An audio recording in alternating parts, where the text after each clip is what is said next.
La idea es que esto sea un conversatorio, ¿sí? Entonces que podamos todos participar, conversar, hacerle preguntas a Víctor, que para eso lo traje, para que podamos resolver todas las dudas y pensar un poquito más allá de donde venimos pensando en los temas de la materia. Así que estén cerca, interrúmpanos y bueno, ojalá disfruten de la clase. Bueno, lo primero que, no sé si veo a casi a todos mis alumnos, pero no sé si se acuerdan que habíamos estado hablando en las primeras clases.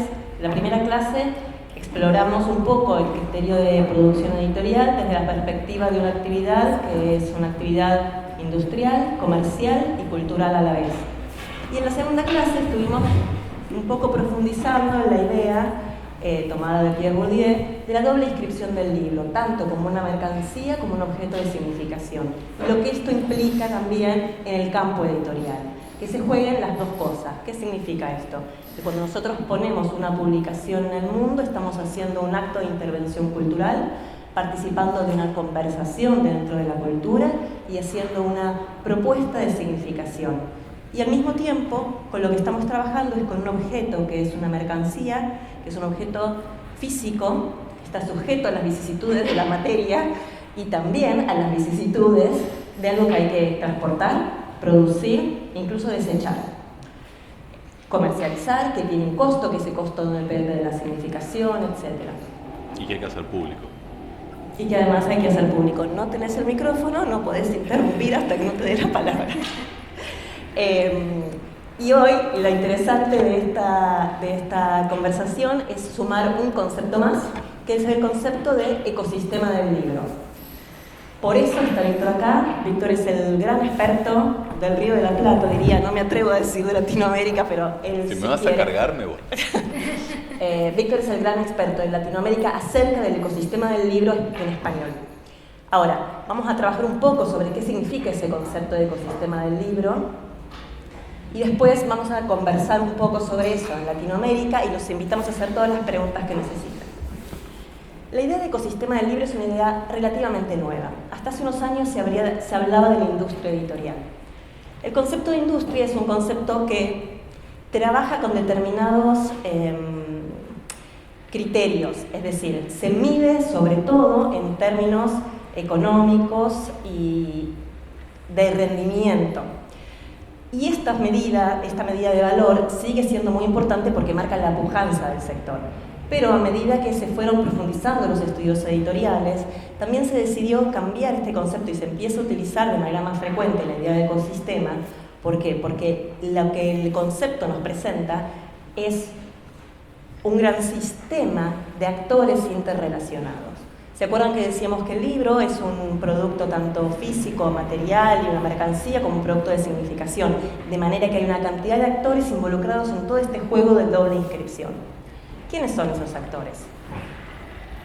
Autores, editores, correctores, ilustradores, diseñadores, comercializadores, distribuidores, encargados de logística, traductores. ¿Mencioné a los correctores? Correctores los mencioné. Librerías, grandes distribuidoras, pequeñas librerías independientes, imprentas. ¿Sí? Todo ese sistema toda esa cantidad de actores forman parte del ecosistema del libro y hay una profunda interrelación entre ellos. Por otro lado, hay una discusión muy interesante al respecto y yo la voy a traer acá sobre la mesa, que es: ¿las instituciones que plantean y piensan políticas del libro forman parte de este ecosistema?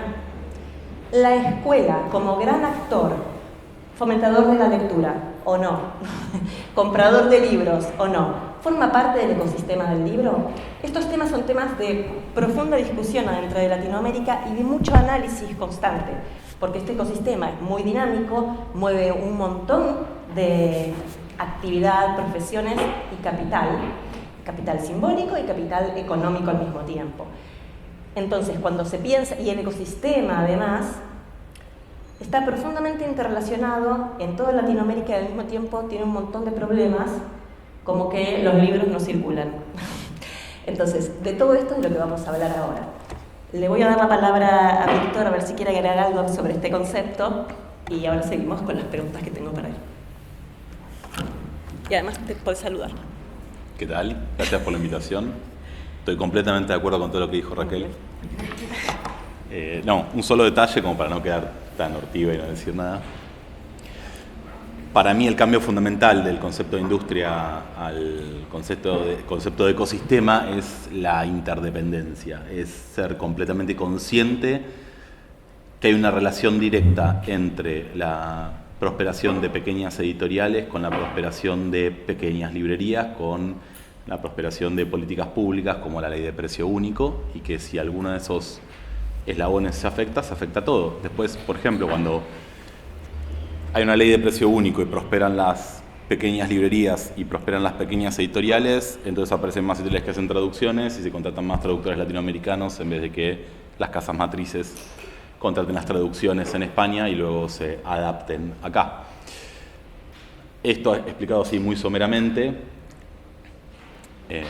A veces peco de hablar muy rápido, me avisan, o peco de ser... Acércate al micrófono. O peco de ser... Eso, tenés razón. De ser muy sintético, me dicen, y amplío, ¿no? Esto que lo vemos tan sencillamente muchas veces también repercute en la idea de que la cultura es en vano, o se pone en discusión el concepto de Bourdieu, como está pasando en Argentina. Entonces es una mercancía más, y no. La industria editorial aporta al PBI de una nación, genera divisas, muchas veces hasta genera, en el Reino Unido están midiendo la cantidad de turismo que aparece solo por Harry Potter. ¿No? ¿Estuve bien? Bueno, voy a empezar a desglosar un poco los temas de los que acabas de mencionar.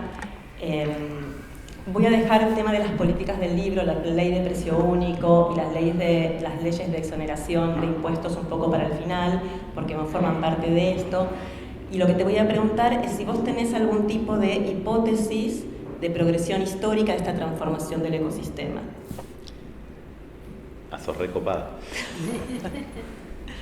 Sí. Porque me comentabas al principio que teníamos como dos instancias de transformación de ese ecosistema en 2001 y 2008.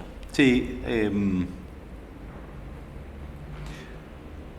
Forzado a hacer una historización, dado que soy el invitado y que me preguntan no tengo que responder. Creo que sí hay, al menos en Argentina, dos hitos muy grandes que son el 2001 y el 2008 y que paradójicamente coinciden con dos crisis económicas muy grandes. Al calor de esas crisis se generaron muchas de las editoriales que hoy conocen como independientes y que son las más prestigiosas. O no las que mayor recorrido han tenido. Los, si se pueden llamar, pequeños booms que fueron teniendo otros países no coinciden necesariamente con esas fechas, pero sí coinciden con algún tipo de reglamentación e intervención estatal. Obligados a mirar hacia dentro de Latinoamérica, donde hubo pequeñas eclosiones editoriales, podemos pensar en Chile, podemos pensar en Colombia, y en México es un poco más difícil de pensar porque hay una polarización mucho más grande entre las pequeñas, diría casi microeditoriales versus las editoriales que ya logran... Voy a hacer un paréntesis grande. Como yo no soy muy fanático de las nomenclaturas dentro de las taxonomías, y para mí el término independiente como a pulmón, autogestivo, diminuta, pobre y demás son todos equiparables, salvo que me muestren una faceta en particular. En general, cuando hablamos de editoriales independientes podemos pensar en dos gamas y con dos números muy claros para definirlas. Cuando son micro, podemos pensar en editoriales que están publicando entre 1 y 5 libros al año. Vieron que esto de que esté vivo o muerta es medio curioso de definir porque si bien hay certificados fiscales que dan cuenta de que una empresa desaparece, uno podría hacer la siguiente pregunta. Si pensamos en Nueva Visión, digo que la mayoría de acá son muy jóvenes, pero Nueva Visión fue una editorial que publicó mucho ensayo y que nos educó a muchos de los que estamos, o a mí, que estoy acá. Nueva Visión, no sé, el año pasado debía tener en la calle probablemente 20.000 ejemplares, por decir algo, y debe hacer 8 años que no publica. Y una editorial que está sacando constantemente 3 libros al año y publica 300 ejemplares, bueno, ¿cuál está más viva? ¿Cómo medimos que esté viva o no esté viva? Por la repercusión, por la cantidad de veces que, supongamos que es una editorial de no ficción, por la cantidad de veces que esos textos son citados en otros ensayos académicos, por las veces que son citados en bibliografía de materias, por el volumen de venta que tiene. Entonces, cualquiera de estas variables nos pone en jaque decir que, menciono Nueva Visión, una editorial que tiene toda mi admiración, no lo digo mal, nos pone en jaque decir Nueva Visión está muerta y esta pequeña editorial que publica 3 libros al año está viva. Entonces vuelvo para atrás y hay una distinción entre microeditorial, por decirlo de alguna forma, y una editorial independiente un poco más consolidada. Que creo que el parámetro lo podemos poner entre 1 y 5 libros, y 6 y 20 libros, y tiradas que puedan hacer un recorrido un poco más grande de lo que necesariamente es cubrir el mercado local. Si eso lo miramos panorámicamente, podríamos pensar que una editorial que está en el conjunto de entre 5 y 16 libros, 16 novedades al año, para cubrir bien el mercado local de Argentina debería imprimir entre 1.500 y 2.000 ejemplares. Para cubrir el mercado uruguayo, si hay acá algún colega editor me puede corregir, pero creo que debe estar más cerca de los 300, 400 ejemplares. En Chile está más cerca de los 500, 600, en Colombia de los 600, 800, en México vuelve a subir entre 1.500 y 2.000. Y estos volúmenes nos dan cuenta del mercado con algún número muy somero y casi aproximado, el concepto que usan los ingleses de proxy, ¿no? Como un número que tiene lógica para que te marque qué sucede o deja de suceder ahí. Y este número habla directamente de la cantidad de librerías que vos tenés. Y la cantidad de librerías que vos tenés, no necesariamente, pero es muy probable que hable de la cantidad de lectoras y lectores que tenés.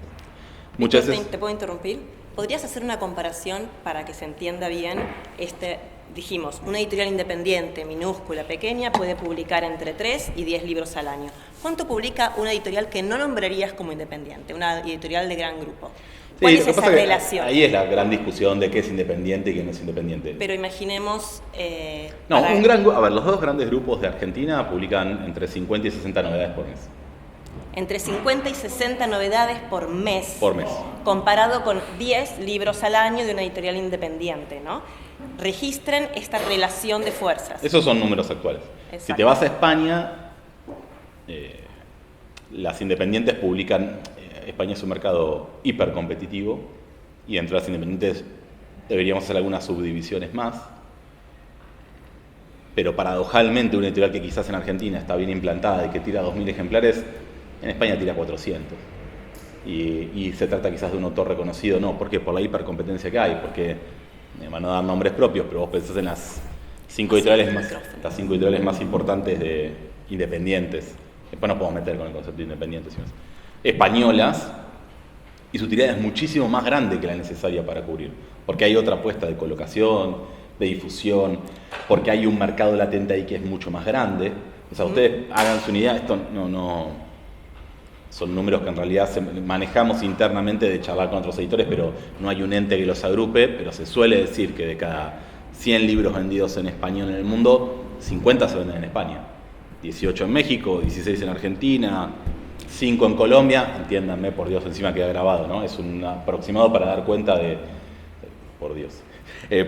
dar cuenta un poco de los tamaños de los mercados. Después lo que sigue es Estados Unidos con la capilaridad que tiene con el libro en español.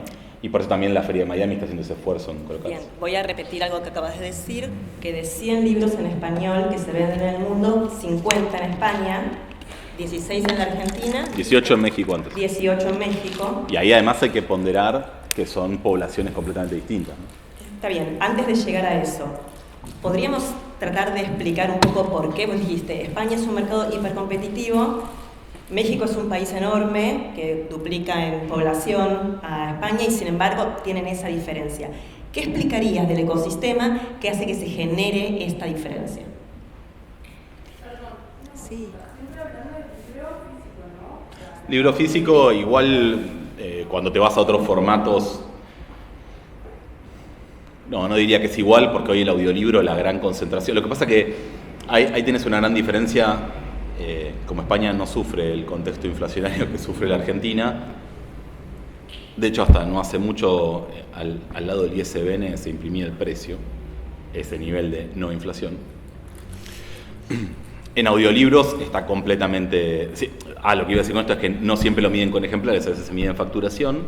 Audiolibro es mucho más caro, o es bastante más caro que el ebook, tanto en producción como en venta. España, el audiolibro está explotando, le sigue un poco más, está teniendo muy buenas ventas, le sigue un poco más cerca México. Ebook por su bajo costo y porque además hay muchas más plataformas de suscripción plana, es un poco más difícil de medir cómo se da eso. Pero cuando vos sí mirás las métricas de tu distribuidor digital, en audiolibros es España y le sigue México. Y el dato que te iba a sumar ahí es lo que hablábamos antes. pensar que un libro está caro en soledad, en absoluto, cuando caro es algo relacional, te faltan algunos datos. Vos mirás si en Argentina en este momento el PVP promedio, porque a nosotros las papeleras nos están matando, debe estar cerca de los 16 euros. Ese mismo trade, o sea, tapa blanda, encuadernado en rústica, en España estará cerca de los 22 euros, con la diferencia de que en España el sueldo promedio debe estar más cerca, mira un español y me dice, no es así, pero más o menos, debe estar más cerca de 1.100 euros, en Argentina un sueldo promedio debe estar en ¿qué? 400 euros, 500 euros. Sí. Entonces, no es tanto el absoluto, sino en la relación de cuánto te come de bolsillo real para consumirlo. Y a esto llego de nuevo con los audiolibros. Los audiolibros tienen un ROI mucho más, tienen un retorno de la inversión mucho más largo, lleva una inversión más grande inicial y entonces hace que camine mejor en los mercados donde hay capacidad de pago para eso. ¿Puedo agregar algo? También respecto de tu pregunta, es muy temprano para tener un buen análisis de métricas del funcionamiento del audiolibro y del ebook, mientras que del libro físico tenemos historia, ¿sí? Podemos ir analizando a lo largo de los años el movimiento, digamos, y la preponderancia de un mercado u otro. La preponderancia de ese mercado es significativa, no solo por la circulación del libro, sino por el tamaño que pueden adquirir las editoriales, por el tipo de proyecto cultural que pueden desarrollar, etc. Y de eso sí tenemos mucha más información, porque tenemos 50 años de números a lo largo de Latinoamérica, mientras que del ebook y del audiolibro tenemos 3 años. Sí, pero en el ebook hay algo muy interesante que fue la pandemia. Y entonces cuando vos empezás a mirar sobre todo las métricas de España y de México, el ebook tiene un crecimiento y pasa del, estoy citando de memoria, 6% del consumo global al 10% durante la pandemia, un poco impulsado por las suscripciones planas y por la posibilidad de entrar 3 meses gratis y la pandemia y bla, bla, bla, y termina la pandemia o se normaliza el envío de ejemplar físico analógico y el ebook vuelve a caer y se estaciona levemente arriba, no sé si 2 o 3% arriba de lo que estaba pre-pandemia, pero se estaciona ahí. Para mí hay que hacer ebook por un tema ideológico. Tenés la obligación como editor de tratar de llegar en todos los formatos posibles por ese pacto que existe con el autor o con la autora al potencial lector o lectora, y además es súper barato. Una vez que están hechos los archivos de imprenta, hacer un ebook de calidad no conlleva mucha inversión. Pero sí me permito ser suspicaz o duditativo cuando leo aumentos porcentuales garrafales en el consumo de ebook.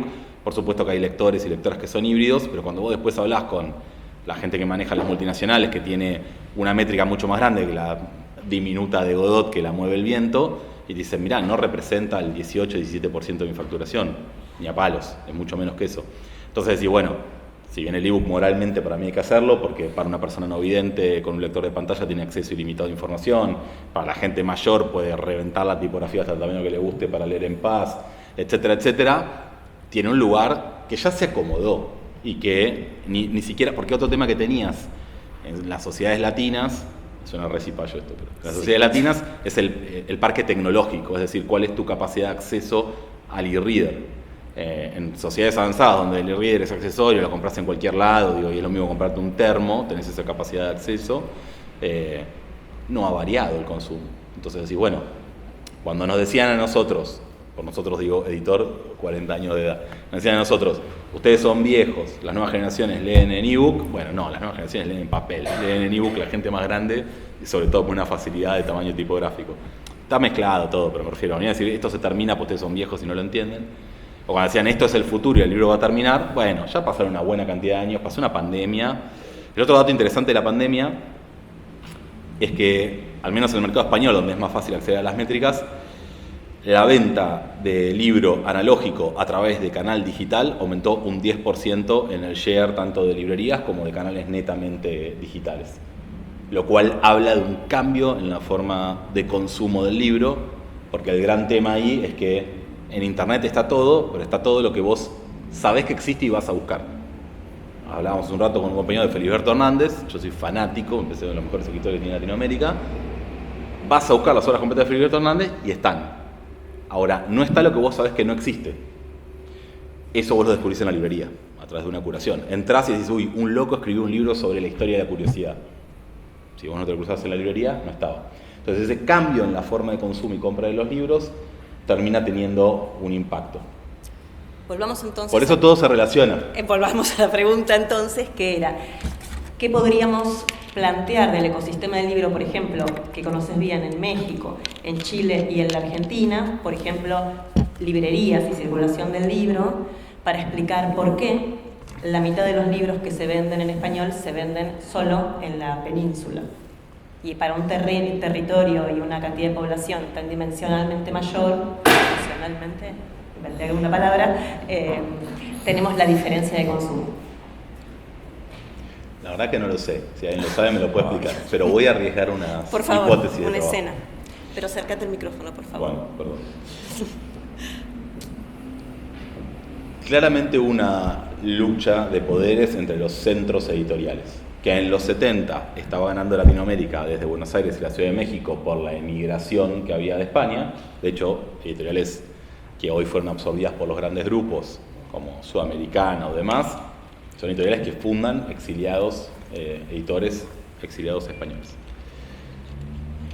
A lo largo de todo ese tiempo, no sé si por políticas culturales de los países, por las notables crisis económicas que solemos atravesar en Latinoamérica en un formato u otro, ese protagonismo se perdió y de Buenos Aires a la Ciudad de México se trasladó a Barcelona y a Madrid.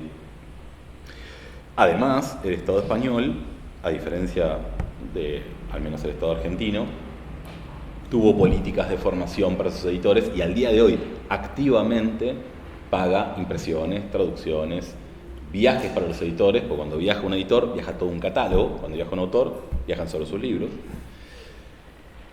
Y eso inevitablemente tiene un impacto. En segunda instancia, hay un tema latinoamericano de logística que no se logra resolver, interno dentro de los países.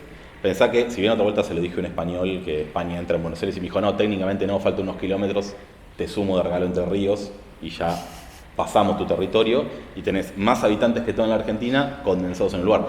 Cuando vos tenés un problema logístico, tenés varios problemas, pero el principal es que una caja que está llena de libros, aunque todos los libros se vendan, por ahí no paga el costo logístico con el porcentaje que le corresponde a la distribuidora. Si esa misma caja está llena de celulares, no solo se repaga, sino que tenemos un negocio realmente lucrativo.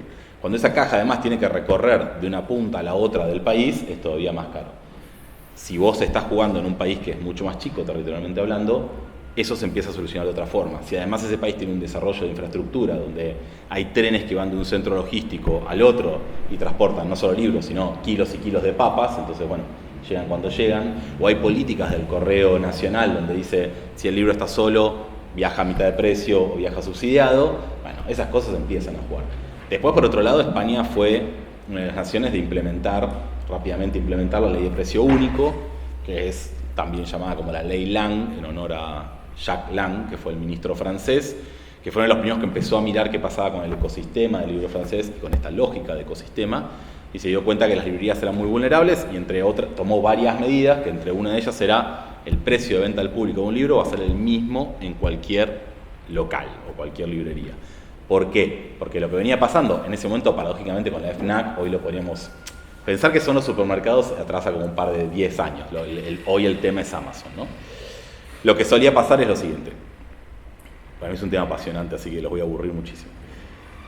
Una cadena grande tenía la capacidad de compra de 500 ejemplares a una editorial. Va y le dice, yo te compro los 500 ejemplares. No me vas a hacer el mismo descuento que le haces a la persona que te compra 10.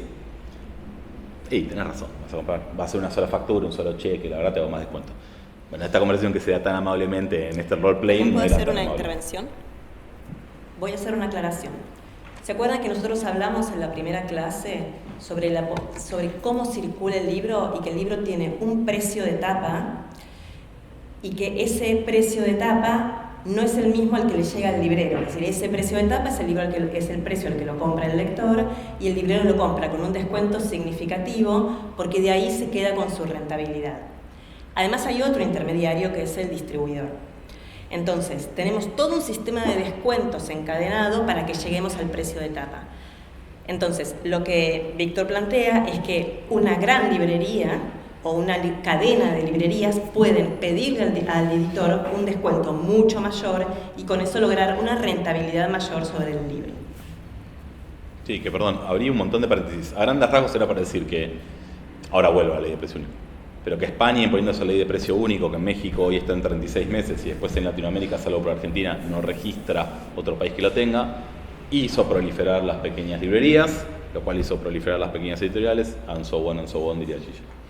Eso, sumado a una educación de calidad que genere una base de lectoras y lectores posibles, hace un combo de crecimiento editorial. Vuelvo un segundo a la ley de precio único, porque además tenemos casos donde la había y se desreguló y pudimos ver qué pasaba, o sea, tener el famoso contrafáctico. Se da vuelta a este comprador con capacidad de compra muy grande y le dice, bueno, no me hagas el 50, haceme el 60 o haceme el 70. Hasta ahí el editor hará sus números si le conviene o no y vende. El tema es cuando se da vuelta ese punto de venta y traslada todo ese descuento al lector. Todas las librerías a los costados no pueden competir y funden. Después, obviamente, están para hacer plata, no es que van a trasladar ese descuento. Después lo limpian ese descuento y listo. Ustedes me dirán, bueno, porque esta discusión se acaba de dar en la Argentina en varios debates públicos que nos tocó participar. Ustedes me pueden decir, che, pero es mejor para el lector, el libro va a estar más barato. Bueno, paradójicamente no. Como todo en la vida, las cosas son más complicadas, no son ni blanco ni negro. Lo que terminó pasando, por ejemplo, en el Reino Unido, es que el precio promedio del libro aumentó 8% más que el precio promedio de los productos en el índice del consumidor. ¿Por qué? Ellos tienen algo que llaman price point, que son como el precio sugerido para nosotros, y lo que pasaba era, claro, venía el supermercado, insisto, hoy no es el supermercado, sería Amazon, le pedía al editor que tiene su estructura de costos armada para hacer un 60 de descuento máximo, le pedía un 70. El editor le dice, está bien, ¿querés un 70? No hay problema, pongo el precio en 110, no, seguramente la cuenta no dé, pero déjenmela pasar. Pongo el precio en 110 y entonces te hago vos más descuento y el libro queda más caro. Lo que terminaba pasando era que en los primeros 10 o 20 títulos que en ese momento eran las cadenas de supermercados que comercializaban, quedaba el libro finalmente levemente más barato. Pero en todos los libros de gama media y long tail, los libros subían un montón, porque el descuento era en conjunto. Entonces cuando después se miraba el índice de precios al consumidor, los libros habían aumentado 8% más que la inflación que había aumentado el índice de precios al consumidor. El caso griego, que es otro caso donde se desregula, sí, porque esto es muy técnico, si estoy durmiendo, alguien pregunta otra cosa y cambiamos de tema. El otro caso, que es el caso griego, donde se desregula en plena recesión, lo que se ve es que los libros decrecen su precio. Es verdad, y uno puede tomarse corte y decir, se desreguló y los precios bajaron. No, Grecia pasó por la peor recesión histórica de su vida. Fue un montón de que estaban prendiendo fuego media Europa, y los libros caen a menor velocidad que cae el índice de precio al consumidor. Porque es un poco parecido a lo que hablábamos antes del PVP del libro. Si vos ese precio no lo pones en contexto de cuánto gana un empleado promedio y cuánto salen otros valores, te perdés de una data contextual que es la que finalmente termina cerrando eso. A tu pregunta, que no contesté en ningún momento porque no lo sé. Creo que de distraernos, pero sí. Porque digo, México, si bien el mercado en volumen de ejemplares es más grande, si vos lo contrarrestás con la cantidad de población que tiene, es diminuto al lado del argentino. Diminuto es muy fuerte, es más chico. Pero tengo una pregunta. Y yo creo que esa es la educación pública. Bien, igual. Educación pública. Sí. Bueno, y campo de librerías. Voy a hacer una nota al pie sobre la que acaba de comentar Víctor de la ley de precio único. La ley de precio único, que es una ley que determina que todos los libros tienen que tener el mismo precio en todas las librerías de un mismo territorio, lo que permite es que las librerías más pequeñas puedan prosperar. Porque si solo pueden prosperar las que tienen poder de compra, hacen una elección de libros determinada. Es decir, van a poner, para mis alumnos que ya estuvieron circulando por librerías, habrán visto que hay una enorme diversidad de libros en las librerías. Pero si yo tengo un descuento mejor con una determinada editorial, voy a priorizar ese catálogo. Entonces, si una librería con gran poder de compra prioriza solo un catálogo o unos sellos, empieza a haber una oferta de material bastante más estrecho. Y las pequeñas librerías no pueden prosperar porque no tienen el descuento que les dé rentabilidad y entonces no pueden priorizar el trabajo de las otras editoriales que tampoco pueden proponer ese descuento. Este es uno de los rasgos principales por los cuales la ley de precio único permite que prosperen las librerías, que permite que prosperen las editoriales, que permite que prosperen todo lo que viene a continuación.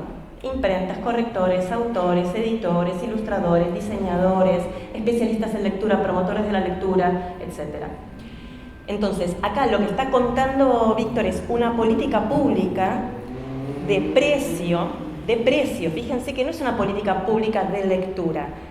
Por eso volvemos a este criterio del libro con su doble inscripción. Tenemos al libro como mercancía y una política de precio, y podemos entrar a las políticas públicas de promoción de la lectura que también inciden sobre el ecosistema.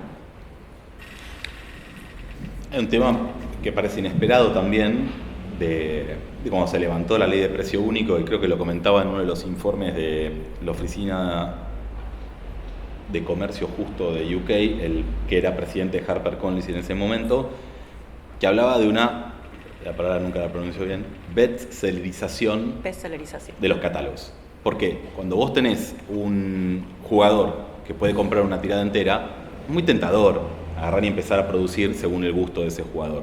Es decir, lo que hoy vemos como modas de mercado que se saturan, llámese los libros eróticos y las 50 sombras de Grey, los libros sobre cómo resetear tu cerebro o hacer que tengas más memoria, cómo resetear tus intestinos, cómo controlar la glucosa, que tienen un primer libro que la pega, un segundo que es rentable con un poco de ganancia, un tercero que ya hace un break-even y el cuarto que da pérdidas, y calculaste mal la tirada, perdiste mucha plata. Eso se regula solo con la ley de precio único. Cuando vos levantás la ley de precio único y lo que tenés es un jugador que lo que está haciendo es modificar o intentar modificar un poco los hábitos de consumo a través de la visualización, las promociones y cómo venden ese mercado, sí, vos puedes ser un editor que nada lo corrompa y te mantengas inmune a cualquier cosa, pero cuando empiezas a ver que los demás subsisten porque están produciendo para ese canal, bueno, cambia un montón, para ese canal no, para ese jugador cambia un montón. Lo mismo que pasaba cuando los clubes de lectura pasaban a tener una capacidad de compra enorme. Cuando aparece alguien que por una razón tiene una capacidad enorme de compra, ya sea porque está violando la ley de precio o porque se levanta la ley de precio único o por otras razones, es usual, casi como la luna con la marejada, es usual que tenga una atracción hacia la publicación y que se busque publicar cosas que entiendan. Si vos tenés, por ejemplo, un club de lectura que vende un montón y que está comprando todos los meses y te pide determinada literatura lavada, sin conflicto y demás, y quizás en el momento en que venís cayendo en ventas te sentís tentado a decir, bueno, saco un librito así, lo vendemos. Bueno, ahí voy a comentar algo sobre otra política pública que sí transformó mucho el ecosistema del libro en Latinoamérica en los últimos 20 años, que fueron las políticas públicas de Brasil, México, Argentina y Chile, en menor medida Colombia, de compra de libros desde el Estado. Hacia el año 2000-2001 solo había editoriales, grandes sellos editoriales con un tipo de publicación de libros para niños. Cuando los estados empiezan a elegir y a comprar libros para fomentar el acceso a la cultura escrita, es decir, para el desarrollo de la alfabetización y la lectoescritura, se va transformando el ecosistema. ¿Por qué? Porque empieza a haber una incidencia muy grande de esas compras en la producción de las editoriales. Muchos estados comprando material de mucha calidad y comprando algunos géneros específicos, géneros ilustrados con poco texto, que era algo que se hacía muy poco en Latinoamérica. Entonces, a esa política pública de compra, las editoriales responden ¿cómo? Aumentando su producción, aumenta el campo de los autores, aumenta el campo de los ilustradores, y esto es muy importante porque es un actor muy fundamental en el mundo del libro para niños y para niñas, que empiezan a profesionalizarse en esa tarea. Y empiezan a aparecer pequeñas editoriales, y empieza a aparecer algo muy interesante que es un género en particular, que es el del libro álbum en Latinoamérica. Y eso va transformando todo el ecosistema del libro para niños y niñas, y hoy tenemos a un mercado que es el más pujante de todos en Latinoamérica, que es el del libro ilustrado. Esa es otra transformación muy importante del sector, que se dio en casi todos los países. ¿Por qué? Porque además todos los países habilitaron la compra de libros extranjeros. Es decir, en la Argentina se compraron muchos libros argentinos, mexicanos, uruguayos también, chilenos, colombianos, etcétera, de manera que toda la producción de Latinoamérica varió. Mi hipótesis es que además de las crisis económicas, esta intervención de las políticas públicas de lectura incidió fuertemente en el surgimiento de otras editoriales independientes. que no publicaban libros infantiles, sino que publicaban ensayo, ficción y traducción. Porque hubo toda una eclosión de todo el sector del libro en Latinoamérica. Por eso otra pregunta que quería hacerte es, ¿qué se está publicando en Latinoamérica? Haceme la más específica. No sé Bueno, nada. en términos de ficción y de no ficción, ¿no? Porque ha habido un cambio ahí muy grande. En términos de ficción, creo que estamos en un momento pendular donde... No, de ficción y de no ficción, es el momento del feminismo. Y está muy Y del bien que así ensayo, lo sea. del ensayo. No Como sé si es el gran- momento del ensayo, ¿eh? Ha tomado diversas formas. De hecho, si vos mirás el ranking de las 10 autoras más vendidas de Argentina, autores y autoras, 9 son mujeres. Y además genera como un efecto de bola de nieve, donde como es lo que más se vende, hay más exhibición, con lo cual eso retroalimenta. Que también viene de años donde, yo qué sé, las mujeres publicaban con nombre de hombre, porque no la publicaban, no las negaban. Digo, no estoy en ningún dejo de nada, es una observación. De hecho, no es nada raro entrar a las librerías y ver mesas de feminismo que en otro momento estaba completamente... No existía como temática directamente. Sí, ¿Cómo? acércate al Ay, micrófono. perdón, otra vez. Y creo que lo ves además en que, para no decir editoriales cool, vamos a decir las editoriales que mayor capital simbólico revisten, están a la búsqueda de mujeres jóvenes que escriban, y te diría aún si pueden contar temas personales que sean extrapolables a la vida de los demás, y no solo jóvenes, también ha habido éxitos editoriales de mediana edad y demás. Creo En que este ese es género el- de la biografía más novelada. De todo, pero creo que es así como en Argentina, el gran, debería decir actriz política y no actor político, me parece como conceptualmente es actor político de la última década de la mujer. Las movilizaciones, los cambios, las exigencias, demás cuestiones, eso está llevando a cabo las mujeres. También en la ficción. De La Mariana ficción ni hablar, Mariana Enríquez. Enríquez, Leila Guerriero, Samantha Schweblin, Gaby Cabezón Cámara. Gaby Cabezón Cámara, además en este momento creo que la editorial intenta directamente moverla por fuera, lo mismo que Leila ya está por fuera de eso, pero de la categoría mujer latinoamericana, sino escritora y punto, ¿no? Nadie piensa en Virginia Woolf como escritora inglesa. Bueno, Virginia Woolf, punto. Bueno, en un primer paso, algunas autoras, de hecho se habla del gótico andino, se habla de un par de cosas, era no solo que es mujer, sino que además no sé, siendo argentino me parece gracioso que Latinoamérica sea exótico, ¿no? Pero el exótico latinoamericano. Porque de nuevo, con este desnivel de ventas que hay en España versus... De hecho, los 3 grandes puntos de competencia que solía haber una década atrás entre una editorial pequeña y una multinacional, era el comentario de la editorial pequeña no tiene el brazo logístico para vender. Bueno, desde que hay pequeñas editoriales en Argentina que han vendido 40.000, 50.000 ejemplares en un año, eso quedó desterrado. El segundo punto era, no tienen el aparato de prensa las multinacionales. Bueno, mirá, más allá de que no tengo duda de los méritos del libro que vende esa cantidad, si logró vender esa cantidad, no es solo porque el libro lo dejó en la librería, es porque alguien se encargó de que se enteren que el libro existe. Y el tercero, es al que quería llegar, es la publicación en España. Y hoy, ante el inmenso cambio tecnológico y cultural, las independientes imprimen mayor volumen de un escritor o escritor argentino allá que las multinacionales. Es muy probable que una editorial argentina, porque el volumen de diferencia eso no nos puede dar ahora, una editorial argentina imprima 1.000, 800 de un autor que le ha ido muy bien acá en Argentina, o una autora, y la multinacional diga yo no, más de 500. La diferencia es esa.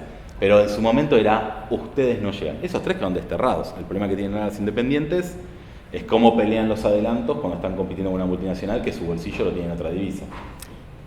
Hablemos un momento de eso que me interesa. Me voy de las preguntas que no sé, Sí. me voy por otro lado. No, lo que me interesa es que, pero de esto sabes un montón, que es, vos dijiste, bueno, te acuerdas al principio que hablamos de la amplificación, es decir, cuando hay un libro que se publique, tiene que ser puesto en la librería porque una de las funciones de la edición es amplificar esa intervención cultural que se hace desde el libro.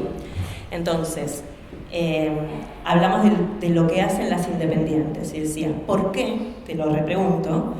Una independiente tiene la capacidad de llevar adelante un editor nuevo y una multinacional no. ¿Qué es lo que hace en su operación, en su funcionamiento, que se produzca este fenómeno, ¿no? Porque realmente se produce un fenómeno de descubrimiento de autores por parte de las independientes una posibilidad de amplificar esa presencia de ese autor en el mercado y en la discusión cultural, y luego pasa algo con los grandes sellos. Contanos cómo es ese proceso, contanos con algún ejemplo. Sí, antes cuando decías que el libro o álbum es el más pujante, yo te decía, no, el marxismo es lo más pujante. El marxismo como fenómeno. Esto lo vamos a explicar. Explícalo en términos marxistas. En términos de quién tiene los medios de producción y quién no, quién es rico y quién es pobre. No es que la multinacional no tiene, claro que tiene. Ahora, ¿por qué voy a trabajar ¿por qué voy a explotarme sin límite de horario para poner en el mapa un autor, cuando yo tengo la billetera para hacer una inversión y traer una autora que ya está consagrado, llevármelo de otra editorial que ya fue instalado? Es hasta económicamente más rentable. Porque además, el otro paso que tiene la multinacional ahí es que vos como pequeña editorial, en el mejor de los casos, es una minoría, está mirando una muy buena distribución en su país de origen, distribución en todos los países de habla hispana, ebook, audiolibro, llega a España también, espectacular. Frenó ahí. La multinacional tiene un departamento que va y vende ese guión, o tiene a los agentes y los subagentes que venden ese libro como guión para una película, para una serie, para esto, para el otro, para que un independiente llegue a eso, y ahí hay otro volumen de dinero.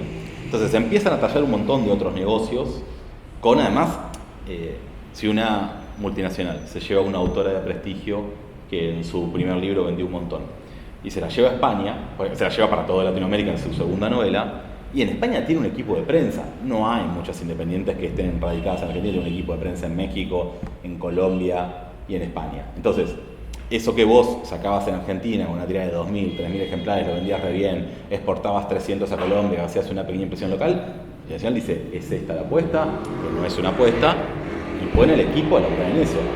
Entonces, hay un tema ahí de no rentabilidad, de no esfuerzo. Además, para que vos digas, che, es esta autora o este autor, tenés que haber peinado una cantidad de libros, haber leído una cantidad de libros, que esas son horas que no te paga nadie y que no queremos poner en la rentabilización del escandallo, porque no cerraría bajo mi punto de vista. Versus, vas y hablas con agentes, o directamente, lo que suele ser una práctica muy habitual para multinacionales, voy y le pido a las 3 cadenas que me conforman el 50% de la venta del mercado, los números de venta, y veo que me llevo. Entonces, vos empezás a mirar los catálogos y de las autoras y autores, y por Dios, esto no es, estoy haciendo una descripción, no acuso a nadie de nada, cada uno es libre y vivimos en un sistema capitalista. Vos empezás a mirar y decís, mira, esta autora su primer libro lo sacó en Entropía, esta autora su primer libro lo sacó en Sigilo, esta autora su primer libro lo sacó en Eterna Cadencia, esta autora lo sacó acá y acá. ¿Cuántas autoras hay que sacan su primer libro en alguna de las 2 multinacionales o 3 multinacionales? Después, tenés un tema, ya lo dijo Javelson, el blog de Javelson es impresionante, de que para los autores y autoras de gama media en ventas, ¿no? De calidad, ¿no? La calidad es muy subjetiva, cada uno tiene sus principios, que van a vender entre 1.500 y 2.000 ejemplares, o entre 500 y 1.000 ejemplares, en un independiente, ese libro se va a reimprimir todo el tiempo, a punta de lanza. Feria perdida en el fin del mundo, lo llevás. Viene la señora con sus 2 lechugas y 4 tomates y dice, señora, frene. ¿Usted leyó a fulano que publico yo? Esto es lo más grande que hay. Ese mismo autor, en un catálogo de 50 o 60 novedades mensuales, no hay presupuesto que aguante la cantidad de gente que necesitas para que se le dé tratamiento. Entonces ahí empiezan a jugar un montón de geopolíticas. Me llevo al que despega porque puede hacer andar una maquinaria que tiene ese tamaño. Si yo me llevo al medio, el medio está haciendo andar hablo siempre de volúmenes de venta, una maquinaria mucho más chica. Después el medio puede crecer o no, pero hay toda una inversión de tiempo antes que te estás ahorrando.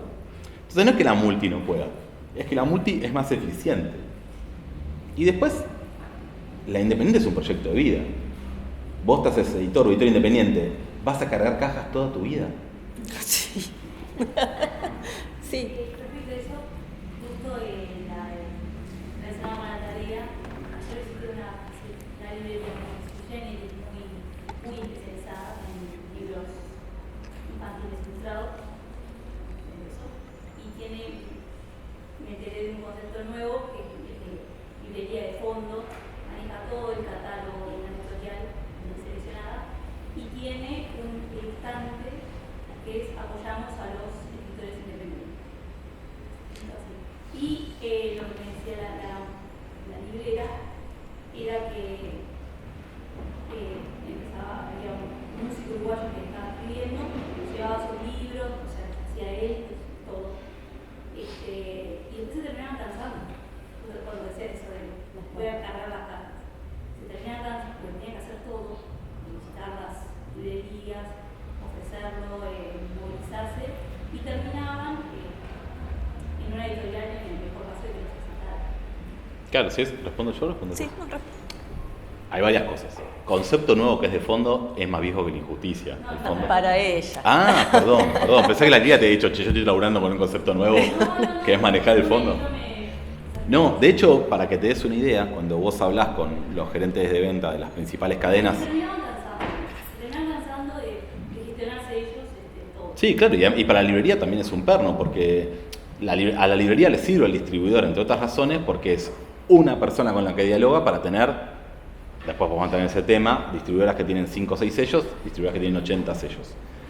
Si vos en vez de tratar con una persona para que maneje 80 sellos, es mandarle una factura y un pago, tenés que hablar con 80, bueno, ni siquiera serían 80 editores, serían quizás 800 autores, porque cada editorial debería tener 10 editores, 10 autores o 10 autoras. Para la librería no vuelve a atender al público, lo único que hace es generar facturas. Entonces ahí hay un problema de que no tiene resolución, y por eso pasa lo que vos describías, que es o bien encuentra una editorial en la cual ese trabajo lo hace otra persona, y por eso están los porcentajes, porque los trabajos. Nadie en un jardín de infantes dijo, yo de grande sueño con ser distribuidor de libros. Es un mal necesario, alguien lo tiene que hacer. Nadie puso una distribuidora porque quería, me parece. ¿Vos? Yo no quería una distribuidora. Bueno, Víctor tiene una editorial, una distribuidora, una librería y una feria de editores. Así que si hay alguien que representa, digamos, las peores tareas del mundo editorial... Se mantiene ocupado. Pero ¿por qué creaste una distribuidora? Contá los problemas por los cuales creaste la distribuidora, porque nos va a explicar también cuáles son algunos de los problemas del ecosistema. Paradójicamente, la primera vez que empezamos a pensar en crear una distribuidora, estábamos en la oficina de nuestro distribuidor. A lo cual nosotros le decimos, necesitamos un reporte, recuerden que tengo 40 años y que esto pasó hace tiempo. Necesitamos un reporte donde me digas qué tipo de libros vendo en cada librería. Porque si no, yo al librero que vende ficción le hablo de ensayo, al que vende ensayo le hablo de ficción. Y nos dice, esto es hermoso, si yo les doy esa información, ustedes arman su propia distribuidora. Yo preferiría no armar mi propia distribuidora. Yo preferiría no darte la información. Armamos una distribuidora. El gran problema, de hecho pasó el chivo, va a salir un librito mío sobre este tema en Gris Tormenta, en la colección Editor.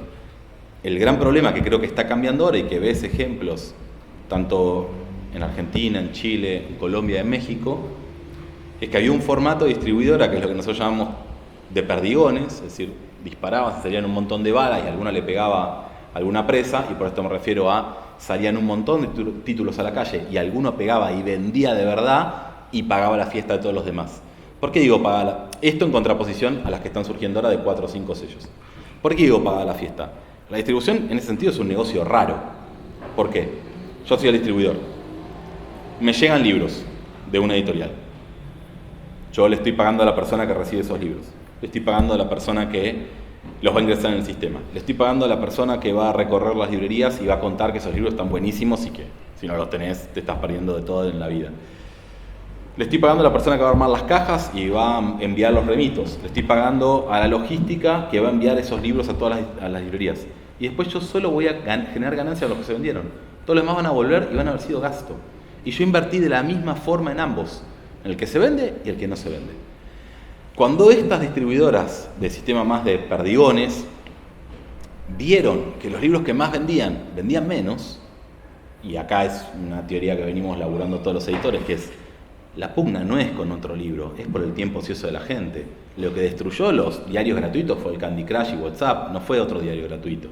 Y lo que a nosotros nos está matando es el streaming. No lo digo ni que el streaming es malo y nosotros somos buenos, ni mucho menos, habrá que ver cómo nos reconfiguramos. Pero como ya dijo Said, que lo deben haber leído, el problema hoy de un obrero no es tener la plata para comprar las obras completas de Platón, es tener la plata para financiar el tiempo libre que implica leer las obras completas de Platón. Probablemente te vas a la feria de usados de acá, que es súper conocidísima, y la compras más o menos barata. Vas a tener las horas Y las horas de descanso, ¿no? Cuando llegaste a las 11 de la noche, dormía a la cama y lees dos renglones y los vuelves a leer y te quedas dormido. Bueno, ese es un dinero importante. Entonces, cuando estas distribuidoras grandes empezaron a ver que los libros que la pegaban no la pegaban tanto, y que los otros, además cuando vuelven, gastan en que los guardes. Lo tenés que guardar bien, porque si además de pedo se muere, es un chiste, ¿eh? El autor o la autora, y levantan las ventas, vos tenés los libros arruinados por la humedad. No, hay que guardarlos bien. Y hay toda una serie de métricas para saber cómo guardarlos, ¿verdad? Entonces, a grandes rasgos esto se empezó a dar, y lo que empezó a pasar fue un movimiento donde aparecieron distribuidoras conformadas por 4 o 5 sellos, en general comandadas por un editor o una editora, que entiende bien dónde aprieta el zapato y dónde no, con tácticas y estrategias de difusión, no sé si más audaces, pero más modernas, porque, por ejemplo, sabían que para el editor regalar 4 o 5 libros para que haya una pequeña bibliotequita en el café de moda y que la gente vea que el libro no muerde y lo pueda agarrar y leerlo un rato, no le cambia al editor. Ahora que vos al editor le pagues 15 días tarde y lo mates con el juego financiero, lo arruina, porque arruina el cheque que va a la imprenta, porque arruina la devolución, la plata que va al autor, y como decíamos, es un ecosistema y estamos todos interrelacionados. No respondí nada de lo que me preguntaron. Para eso estoy yo, para repreguntar. No, pero me pareció súper interesante lo que comentaba sobre la librería. Hasta luego. Sobre la librería específicamente dedicada al libro infantil ilustrado, porque también muestra algo que viene mencionando Víctor cada vez que habla, que es cierta atomización, es decir, y cierta especialización. La curación. Claro, que es el concepto de curación. Es decir, hay una curación que es del editor, que va a seleccionar lo que publica, y de hecho hay una frase, creo que está en tu libro, que es que lo que identifica realmente un editor es lo que no publica, es decir, lo que deja fuera de su catálogo. Es de Calazo, ¿eh? Sí, perdón, es de Calazo.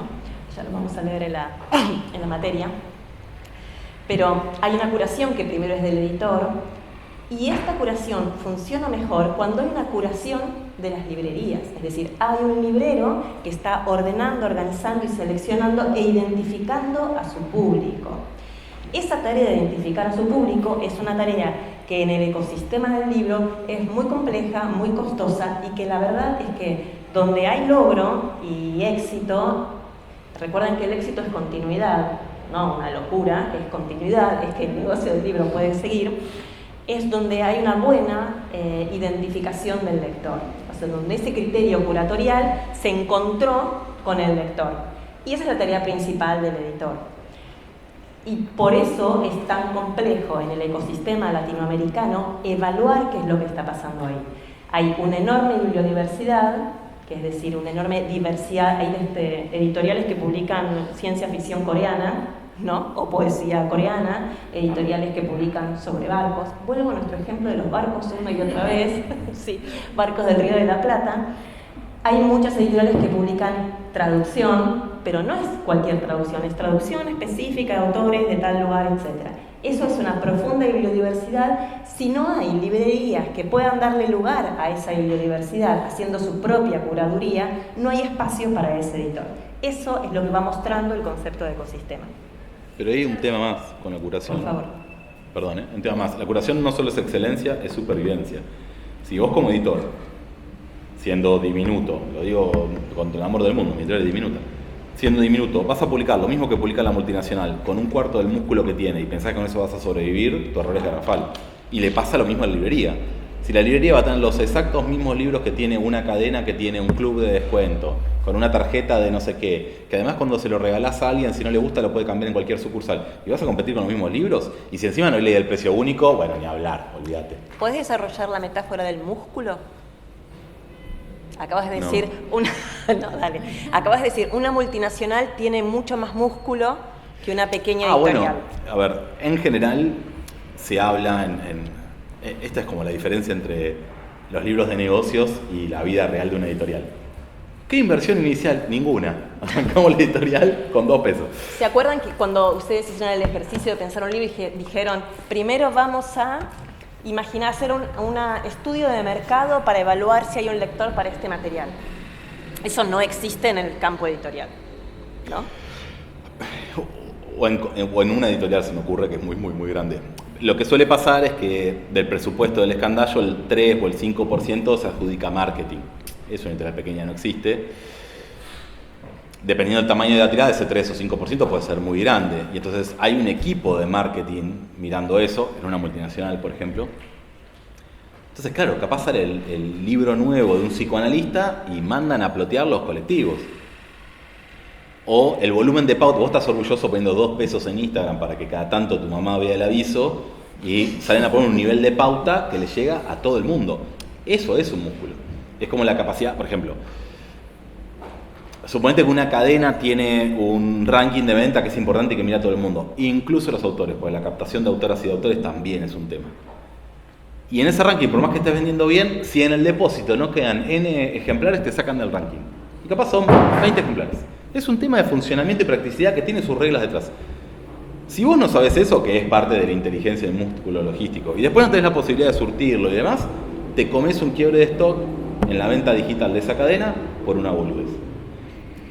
Para mostrar 2 detalles, uno más burdo, como la capacidad del despliegue, y que muchas veces eso se hace a propósito cuando un autor visita, ¿en qué hotel va a parar? ¿A qué libro vas a llevar? Mando empapelar las 4 calles por donde vas a parar. Y al librero le decís, eso los libros lo hacen de onda. Che, boludo, viene fulano, dale, llega y la vidriera, está el libro ahí, es el único que está limpio. No, estos tienen polvo. Desde algo tan grande como eso hasta algo tan pequeño como una cuestión logística chica. Después ni hablar, pero esto ya es un problema más de la distribuidora que de la editorial, que lo que les comentaba antes, de que la caja que vos vas a mandar a la otra punta del país tiene que tener una N cantidad de ejemplares mínimos para que esa caja sea rentable. Si no, es más barata regalar los libros que cobrarlos. Cuando vos sacás 60 novedades por mes, y es jodido que esa caja no se pueda llenar, algo le tiene que interesar. Es verdad que en esas 60 novedades vas desde ficción exquisita a reiniciar tu intestino. Quizás necesitas reiniciar tu intestino, no digo que esté mal. Y en el medio lo que vos quieras. Entonces, bueno, la librería va a tener la capacidad de surtir lo suficiente. Si tu distribuidora es más chica, quizás esa librería tiene un recorte curacional que hace que, por más que haya 4 novedades, no se alcance. Y haya que ver el nivel de reposición que tiene, el nivel de long tail que vos tenés, para ver si con la reposición alcanzás el volumen mínimo para que llegue. Todos estos problemas son problemas de pobre. Por eso el marxismo explica todo. Estos problemas no los tienen. Tienen otros, no tienen estos. Tiene un accionista que hoy le dice, ¿por qué perdiste plata? Yo cobro menos si pierdo plata. Yo no tengo un accionista amigal. ¿Está bien el músculo logístico? Sí, está bien. Me quedé pensando, a ver, acompáñame con esta hipótesis de todo lo que venimos conversando, que es que hay un tipo de actividad y de negocio de la multinacional y un tipo de actividad y de mirada sobre su proyecto de las pequeñas editoriales independientes, que en cierta forma son actividades distintas. Desarrolla. Es decir, los dos trabajan con un objeto libro que circula, que se entrega por consignación, que tiene un autor al que yo puedo elevar o dejar morir, porque es así, este trabajo lo hace el editor, es decir, lo pongo en el candelero y logro que se convierta en un gran autor muy conocido o dejo que se pierda en los anaqueles de la librería. Digamos, las 2 proyectos editoriales trabajan con la misma materia y sin embargo en su concepción inicial del proyecto operan de manera diferente. A ver, discutí. A mí me parece que en lo que respecta a las reglas de mercado y las reglas literarias son bastante similares. Para mí donde está la gran diferencia es en las reglas operacionales. La directora de una editorial infantil con un premio Bob está viendo por qué no sacaron bien el seguro para el pibe que va a armar el stand mañana en la Feria del Libro. Sí. Yo no creo que le pase eso a los directores y eso inevitablemente repercute. Ahora bien, si las reglas no fueran lo mismo, no tendríamos los sucesos literarios que generan las independientes. Dicho esto, sí creo que hay presiones que son distintas. Nosotros tenemos más una presión de la subsistencia y la multinacional tiene una presión que es más del rédito económico. Y vos podés, hay un par de anécdotas, no sé si se pueden contar, pero vos podés tener un autor fantástico, que estamos todos de acuerdo que es fantástico, y que va a necesitar una década o 2, o una autora, para que sea reconocido y para que tenga el lugar que que merece, y por ahí después gana el Nobel, pero ahora no está vendiendo nada, y es muy difícil justificar la segunda o tercera novela. Un editor independiente agarra y dice, la saco, veo qué hago. Hago un libro de autor por allá, doy una clase en Uruguay, me fijo, y soluciona. Los agentes tienen que solucionar la otra parte. Hay algo que claramente es así. Yo estoy muy en contra de la visión maniquea de que uno es malo y el otro bueno. Pero hay algo de que el rédito económico en una multinacional no es joda.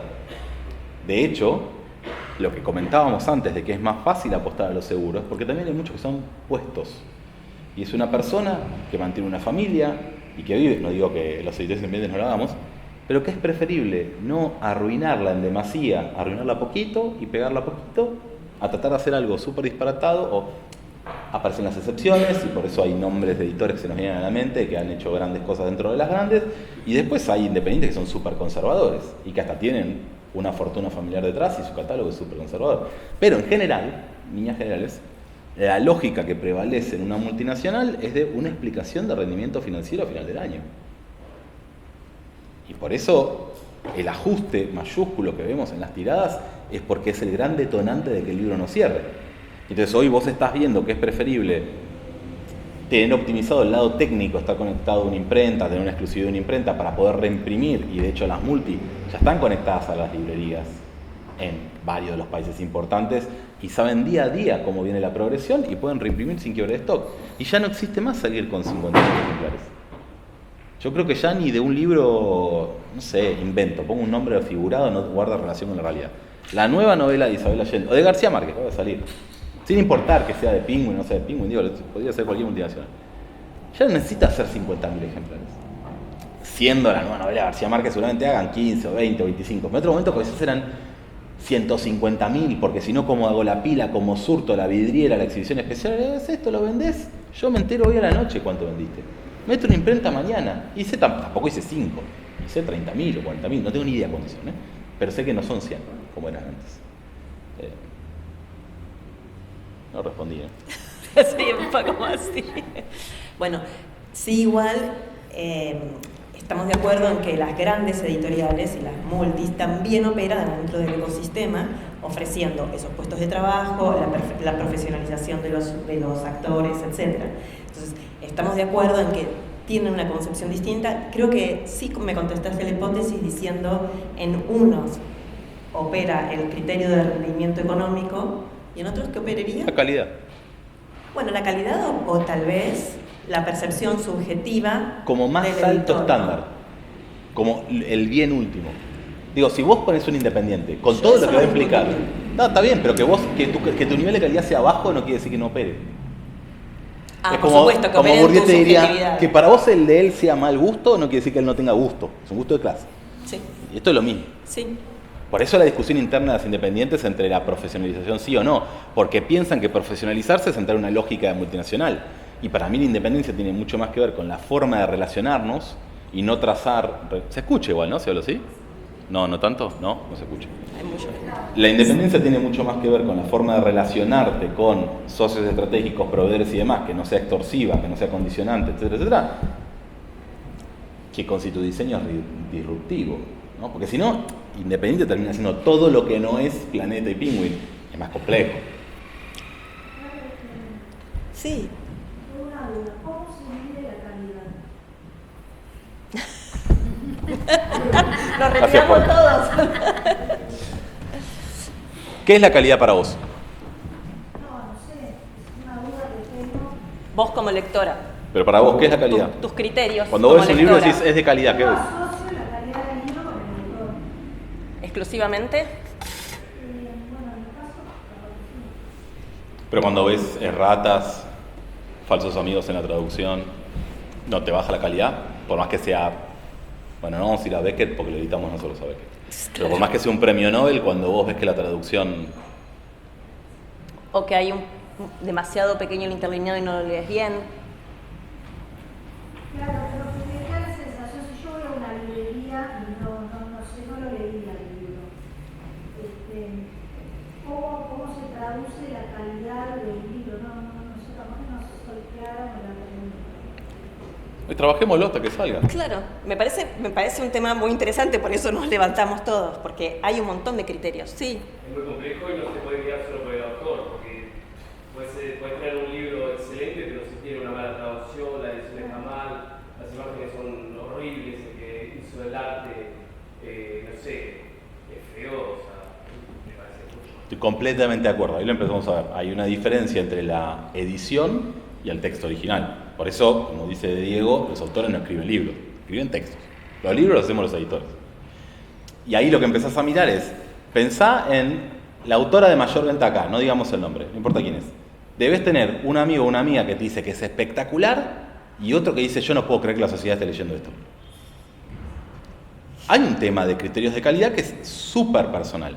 Cuando entramos en criterios de edición, no, ahí ya te digo, bueno. Pero a vos te ha pasado que tu libro favorito lo agarrás 2 ediciones y hay una edición que te gusta más y otra que te gusta menos. Yo he tenido el gusto de poder putear al editor de la Multi, que la colección de Eric Hobsbawm la achicó proporcional, el tamaño de la tipografía. Además le pregunté, le dije, ¿vos leíste esto? Y dice, no, que viene el archivo. Bueno, justo dije, no, vas a ver que no importa. Sí, obvio. Es ilegible. Y de hecho, a partir de cierta edad los empezás a dejar los libros. Es decir, yo no voy a leer esto. Voy a dejar, no sé, para mí los ojos como que tienen unidades, ¿viste? Y las vas dejando en esas lecturas. Sí, voy a perder 20 unidades de ojos en esto. Yo ya los perdí todas. Volviendo a lo de la calidad, ahí está el tema. También te quedó como hacer una separación, ¿no? Ustedes hicieron,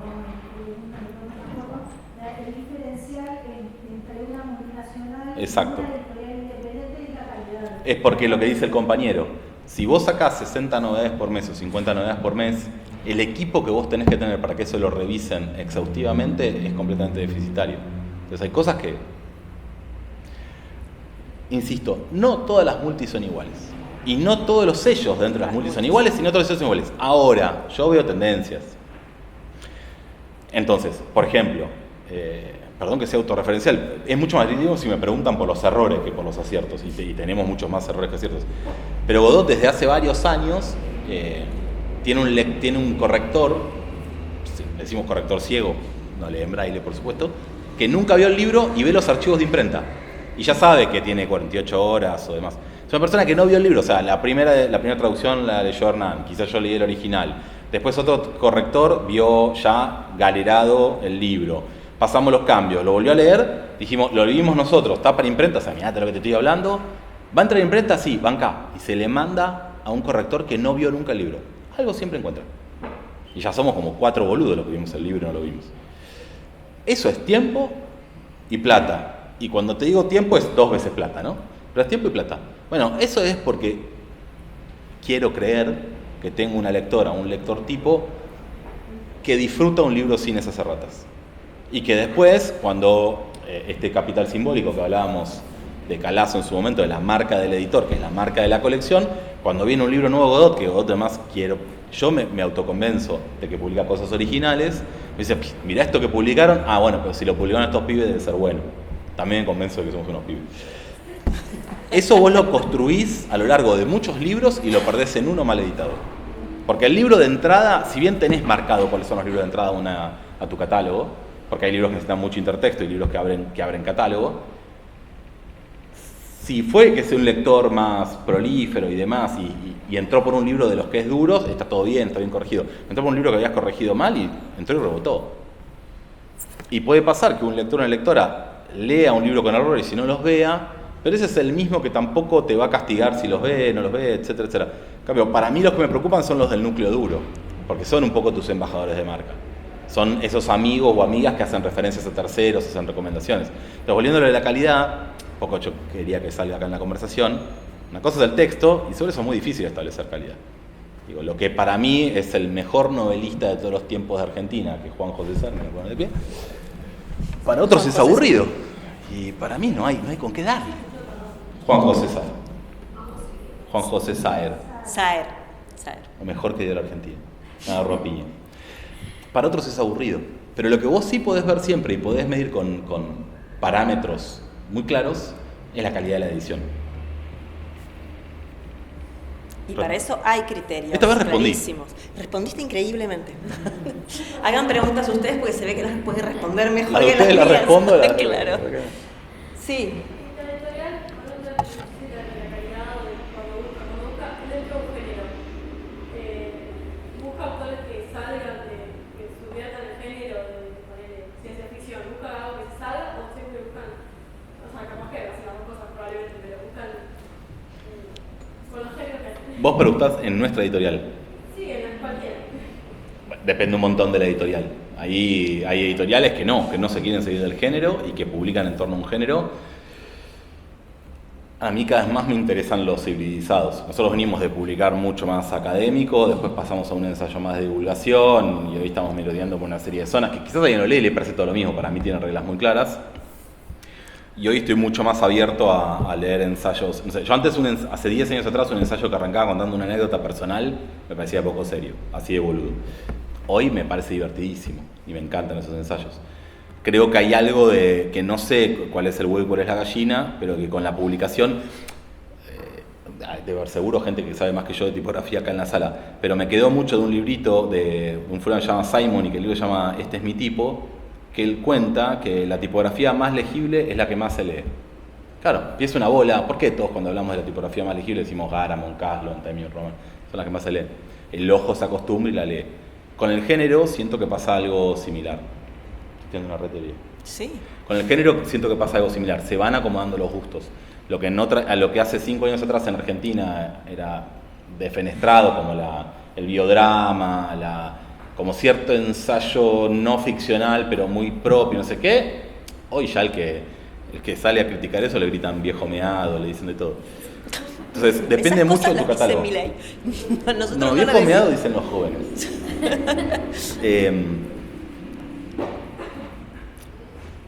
En esa decisión de cómo querés construir tu catálogo, que para mí se divide en dos, está el catálogo que se piensa como un recorrido de lecturas y el catálogo que es más partidario.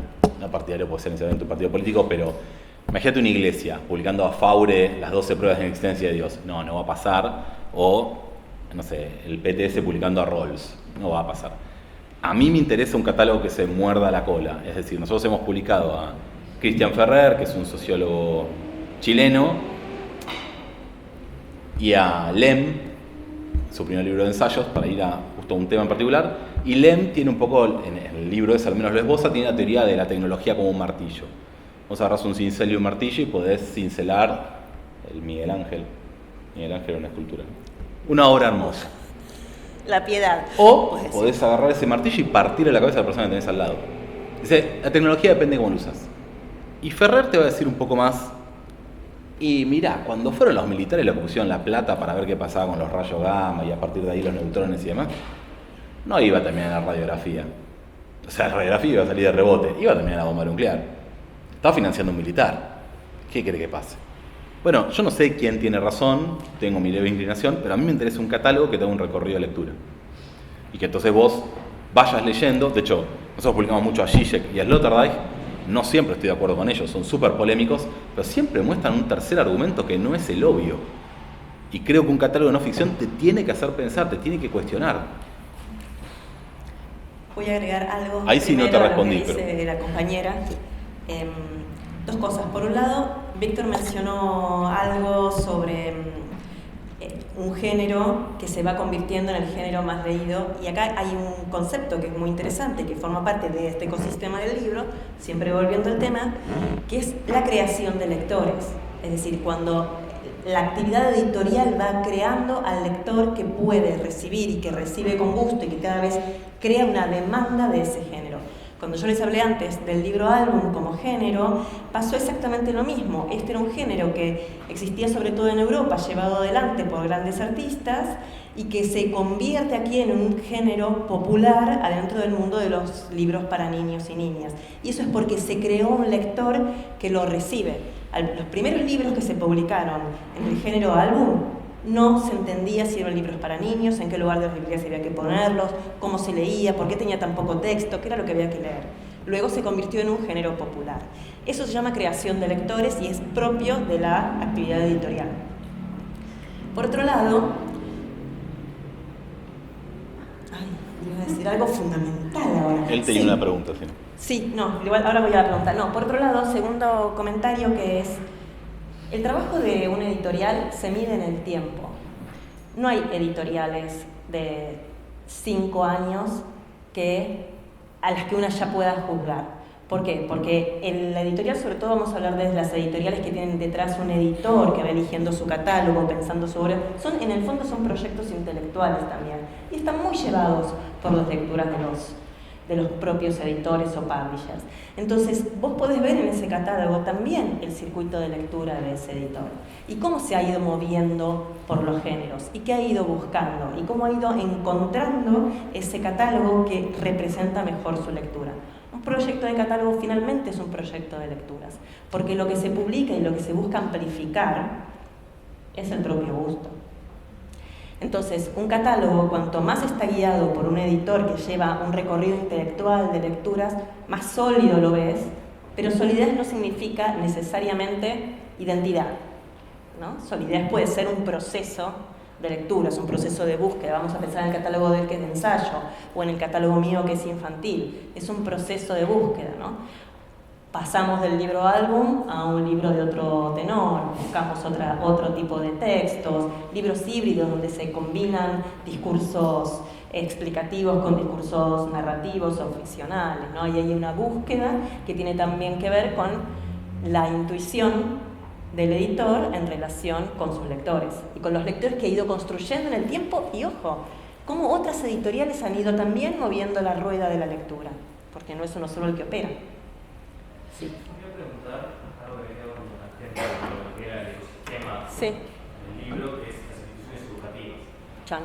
¿Cómo ha sido, más o menos en tu experiencia, el proceso de trabajar, o cómo ha sido la relación editoriales, instituciones, escuelas, instituciones secundarias, profesionales, etcétera? Bueno, en ese sentido, las instituciones, voy a darte una respuesta totalmente personal y guiada más por la experiencia de estos años de trabajo y por la observación de lo que ha pasado en Latinoamérica que por métricas o números, porque uno de los problemas que tenemos en Latinoamérica es que hay muy poca información sólida, porque hay pocas instituciones e institutos del libro que hagan trabajos de relevamiento y sólidos. Entonces, las instituciones para mí educativas funcionan en 2 niveles. Por un lado, promoviendo al interior de sus instituciones proyectos de lectura. Es decir, y eso no forma parte de la institución en sí como más de las políticas de lectura de los estados. Es decir, los ecosistemas del libro se sostienen, se fortalecen, se solidifican y crecen en función de políticas públicas, no solo por los actores, ni por las multis, ni por las independientes, que la reman como la pueden remar, pero la verdad es que son las políticas públicas de lectura las que operan más fuerte ahí. Además, como dice Víctor, nosotros competimos cada vez más, nosotros los editores, los que trabajamos en el ecosistema del libro, con el tiempo de las personas, con el tiempo y las elecciones de las personas. Cuando las políticas públicas se dirigen en una dirección u otra, también vos fomentás un uso de ese tiempo. Entonces, sobre todo en las políticas de infancia, que es el momento en el que se generan lectores, los lectores no se generan a los 50 años. Los lectores se generan en la primera infancia. Esto significa que esas políticas tienen que llegar desde el nacimiento de los chicos. Entonces, tenés 2 instancias. Una, cuando hay una política pública global que fuerza a las instituciones escolares a hacer proyectos de promoción de la lectura que se sostengan en el tiempo y que en muchos casos se sostengan a lo largo de los años. Ahora, después les pongo una nota al pie sobre un proyecto que hizo Francia de construcción de las bibliotecas mentales de los chicos, que ha sido transformador para la historia de lectura de los franceses. Pero el segundo modo de generar una transformación que incida en el ecosistema es con la compra de libros. Que eso es algo que hicieron de una manera masiva, absolutamente masiva, entre el año 2005 y 2014 en Latinoamérica, con los gobiernos de Lula, con el gobierno anterior de México, cuando asumió AMLO desaparecieron las compras, con el gobierno de Bachelet, con el gobierno Kirchner en la Argentina, etc. Colombia tiene compras hace muchísimos años, pero son mucho menos masivas que las que llegaron estos gobiernos. Estamos hablando de que en el año 2014 se compraron, entre 2008 y 2014 en la Argentina, 96 millones de libros. No hay nada que pueda transformar más un ecosistema ni un sistema de producción, y ni siquiera, no solo eso, imagínense autores escribiendo para esto. Entonces, son dos modos de incidir. En uno es de largo término y es de capital humano. El otro puede ser absolutamente circunstancial y coyuntural y crear una eclosión que a los pocos años desaparece, porque no se sostiene en el tiempo y porque son proyectos de compra de libros que no necesariamente vienen acompañados de proyectos de promoción de la lectura. Es decir, esa intersección, que es algo que falló en la Argentina, que creó un ecosistema hiperexplotado de editoriales, de libros infantiles y de autores, y un sistema de producción realmente sobredimensionado, que hoy no tiene ninguna respuesta en el mercado librero. Hoy no hay realmente ese mercado. Lo mismo pasa en México, por eso México está con un problema tan grande con su industria editorial, y lo mismo pasó en Brasil. Están en una crisis editorial proveniente de la distorsión brutal que produjeron esas compras del Estado, no acompañadas por políticas de lectura. Te contesté. Sí. No sé si acá lo es al revés, no sé cómo es, pero por ejemplo en primaria, en educación primaria, hay un departamento de política, hay personas que se dedican a buscar libros para los niños de las escuelas, y cada vez tienen menos presupuesto. Entonces nosotros tenemos un proyecto muy lindo de la NEP, que educación, que es Biblioteca Solidaria, ¿Sí? que tiene gente muy capaz que se dedica a detectar libros que generen conversaciones entre los niños. Y el año pasado tenían presupuesto para mandarnos 6 libros, cuando en años anteriores eran 20, y este año me dijeron que eran 3. Entonces, es todo muy a pulmón, porque el impacto se ve, me ha pasado con niños que me han dicho, el libro que no lo pude terminar de leer, que se lo proporcioné el año pasado, me lo compré. No me ha pasado con uno, con 2 niños, sino con más. Claro. Entonces, hay diferencia. ¿Qué pasa? La mayoría de los ejemplares que tenemos han sido de bolsillo. Yo creo que ahí Lo que le queremos ofrecer al mundo, ¿no? Pero sí, lo que pasa es libros por año como yo, perdón si puedo intervenir, porque yo trabajé muchos años en el programa de lectura y escritura en español, que se tiene el proyecto de Biblioteca Solidaria, Joven Lector, los cuadernos de lectura y de escritura que llegan para todos los niños. Ahí es un libro por niño que se imprime, y ahí fuimos nosotros los autores y las autoras. Las autoras, todas mujeres. Ya hablaremos de eso otro día. No, y pensaba cuando decías, ¿no? Ahí el proyecto de compra de libros, que es muy magro, se arrancó con otro impulso, pero después hubo una caída notoria con el cambio de gobierno. Claro. Iba acompañado del proceso de compra y de llegada de libros a la escuela con un andamiaje, ¿no? Con la formación de los equipos comunitarios de lectura, o sea, se involucraba la comunidad, había talleres, no era el libro solo. Se entendía que llegar al libro solo no garantizaba, es mejor que nada, obvio, pero no garantizaba digamos, lectores. Claro, está en la capacitación, no está la plata del libro. Claro, pero al revés. Y es verdad, nosotros también trajimos ese proyecto a la Tecnicatura, parte de ese proyecto a la Tecnicatura, en un EFI que quizás algunos hicieron, que es cuentos por teléfono, ¿no? Y trabajábamos solo con 4 títulos. Consistía, porque se pensó en tiempos de pandemia, en que los estudiantes se comunicaban telefónicamente con un niño, le mandaban un cuento, la lectura de un cuento videograbada, y después tenían 3 o 4 instancias de conversación sobre el libro, ¿verdad? Y movíamos la aguja en el mercado editorial. O sea, esos 4 títulos, que eran los que les podíamos proporcionar a todos los estudiantes que participaron, que fueron muchos. Después pasa lo que dice ella, ¿no? Exacto, o lo quieren igual tener en su casa. Lo que pasa es que nosotros no deberíamos confundir, nosotros que estamos acá, interesados profundamente en el libro y en la lectura, no deberíamos confundir esta mirada, este espíritu que tenemos con el de la mayor parte de la población, incluyendo quienes elaboran las políticas públicas. Ni la lectura ni el libro está en la prioridad de nadie. Digamos, esta valoración que nosotros tenemos, esta concepción de su importancia, de lo transformador que puede ser, no es algo compartido masivamente, no es algo compartido. Entonces, nuestra mirada de cómo no hay más libros en las escuelas, no, ¿por qué no hay más comida en las escuelas? Porque además acá hay una discusión que a mí me apasiona, que es si los derechos culturales tienen el mismo valor que los derechos de alimentación, de protección, etc. Y los tienen efectivamente.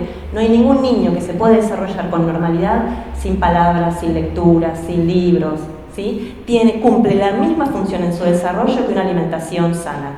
Ahora, esto en países pobres, en países siempre sometidos a la escasez, en países que están luchando por las cosas mínimas, finalmente queda soslayado, porque queda soslayado en favor de otras necesidades. Entonces, en general, las políticas de lectura quedan soslayadas en pos de otras políticas de protección de la niñez que parecen más acuciantes. Este cambio de concepto, es decir, comprender la importancia de la lectura en la primera infancia, es un cambio que se está dando muy paulatinamente en Latinoamérica y va a ser muy peleado, No es algo que podamos dar por seguro. Para que vea una lanza a la biblioteca país. Sí. Pueden acceder, ni siquiera la biblioteca solidaria. Ojo, en realidad termina tentando, la biblioteca país termina tentando con libros, porque además no son muchos los que tienen pocos ejemplares cada título. No es que tenés acceso todo el tiempo, apenas querés, vas al libro que dices. No. Que todos usan el mismo libro. Por ahora no he tenido problema que hay muchas cosas, pero hay libros que no. Sí, no. Siempre se trata de recomendar el libro físico, pero no todo el mundo tiene el mismo acceso. Y eso de las bibliotecas solidarias no llega con las escuelas tampoco. No, las que quieren participar. Lo que sí tenemos ya son libros de lectura, que ahora los están revisando, van a revisar todo el material que hay en los libros de texto que llegan a los niños. No sé, se ve que encontraron algún problema, que hay varios, y por eso quieren revisar cosas y ahora otra vez viene para poder incluir esa cantidad de libros. A veces son muy necesarios porque quedan tirados en las impresiones de libros de texto, ¿no? Bueno, en la Argentina se decidió que no se compran más libros de texto para las escuelas, así que vos considerate siempre feliz que haya un proceso de revisión. Sí, está perfecto, porque aparte casi que ni se usa, entonces es dinero. No. Sí. Están las evaluaciones de nuestro, tanto de la DIE como Trabajo en el INED, evaluaciones independientes que justamente muestran que se usan, se volvieron a reunir. Sí. Y más mala la impresión que hicieron nueva que la anterior, más mala, peor que la anterior. La anterior tenía, bueno, pues podemos discutirlo, pero también trabajo. Tenía una pregunta, pero yo no sé si Sí. la puedo hacer. No, es más que nada, o sea, me resultó muy llamativo siempre el fenómeno de los clubes de lectores. En Uruguay la editorial independiente más importante, Banda Oriental, tiene un club de lectores que realmente ha sostenido bastante la diversidad de lectura y en los hechos, o sea, uno se asocia con muy poca plata, es decir, ahora ya no recuerdo que mes a mes o cada cuánto tiempo, o sea, libros de esa editorial. Y editoriales independientes más nuevas, como por ejemplo, o sea, también tienen su club de lectores, que ahora ediciones de la Requín, que también es muchísimo más nueva, también desarrolla su club de lectores. Seguro también, no sé hace cuánto tiene Seguro. También, no hace mucho. Entonces, por un lado es muy interesante porque, claro, se tienen como un fondo, ¿no? O sea, que bueno, o sea, ¿cómo me saco los libros de encima más o menos? Con un grupo de lectores que son fieles y bueno, en general 3 o 4 opciones a veces, o a veces el tipo va variando la modalidad. El tema es cómo sostener la fidelidad del selector, porque claro, o sea, tampoco son, salvo banda oriental que sí tiene un catálogo imponente, o sea, llega un momento en el que ¿cuál es la novedad que dejar? No sé, digo, o sea, no sé si ustedes saben cómo funcionan, si lo pensaron para sus editoriales, porque quizás no, porque creo que los infantiles ya de por sí se funcionan, la fidelidad se da de otra manera, ¿no? Pero o sea, si pensaron en esa modalidad. A mí lo que me interesa es que Víctor habla del Club Carbono, que crearon, que es un club de lectura, pero con unas características diferentes, y después te cuento yo lo que está pasando con los clubes más convencionales de la vida. No, primero que hablo del Club Carbono, que está bueno, que porque apoya la idea del sistema de vida. Bueno, lo que me decís. Yo hay una distinción, porque uno le puede poner cualquier nombre a cualquier cosa. Y no digo que lo que yo voy a escribir es la correcta para el club de lectura. Para mí un club de lectura, la idea más tradicional, es una organización que está vendida en la editorial, no es una editorial, ni es parte de la editorial, que tiene un comité que selecciona de forma autónoma y siguiendo sus criterios un título, se lo vende a un precio promocional a un grupo de personas y le suma un andamiaje crítico. Ese andamiaje crítico puede ir desde nos juntamos a tomar un té con Scones el domingo a las 5 de la tarde hasta un prólogo escrito por alguien muy conocido, cosas que... Y a grandes rasgos el sistema funciona porque ese club de lectura le compra con descuento por cantidad de la editorial con la diferencia del 50%. A los lectores y las lectoras que participan del club les vende al 90% del PDP y con ese 40% que en el medio hace su análisis y genera los textos, el andamiaje, las uniones y suele ser reliciente por, en general, hasta donde yo sé, por dos razones. La primera genera sentido de pertenencia, y van creciendo en el tiempo, se juntan, charlas, con amigos, etc. Y después, entre que te lo envían a tu casa y que está un 10% más barato o un N% más barato, sentí que tenés un trabajo. En ese combo eso es lo que yo digo por un club de lectura. Y a eso me refería yo antes de un club de lectura. Las experiencias similares a las que vos me describís, o creo que entiendo, es más, allá por lo menos funciona más en el estilo, me pagás 11 meses y yo te regalo durante 12 meses en un año. Nosotros en el momento de desesperación lo hemos evaluado y nos pasó que en el mismo momento que lo evaluamos estamos teniendo un crecimiento muy grande en librerías. De venta, de exhibición, de relacionamiento, por toda una serie de acciones que llevamos adelante con libreros de forma cotidiana, de desayunos, fiestas. A la luna se cae. Y nos sabora que quiere. Después se olvidan, pero en general está muy malito ya, como la tecnología. Sucede de todo. Para mí es como... Pero para mí son esas cosas que a determinado tamaño ni siquiera puedes hacer y va a pasar un poco más inadvertido y cuando yo no sé el tamaño te lo van a hacer sentir. Porque sienten que están perdiendo un porcentaje de la venta y eso es una persona graciosa. No es cierto. Cuando la editorial es muy chiquita, no digo que sea el caso de UM y banda y demás, yo pienso mucho en cosas familias y en los sobre todo. Cuando nosotros éramos chicos siempre me sería Barrabasada, no pasaba nada porque no le importábamos a nadie.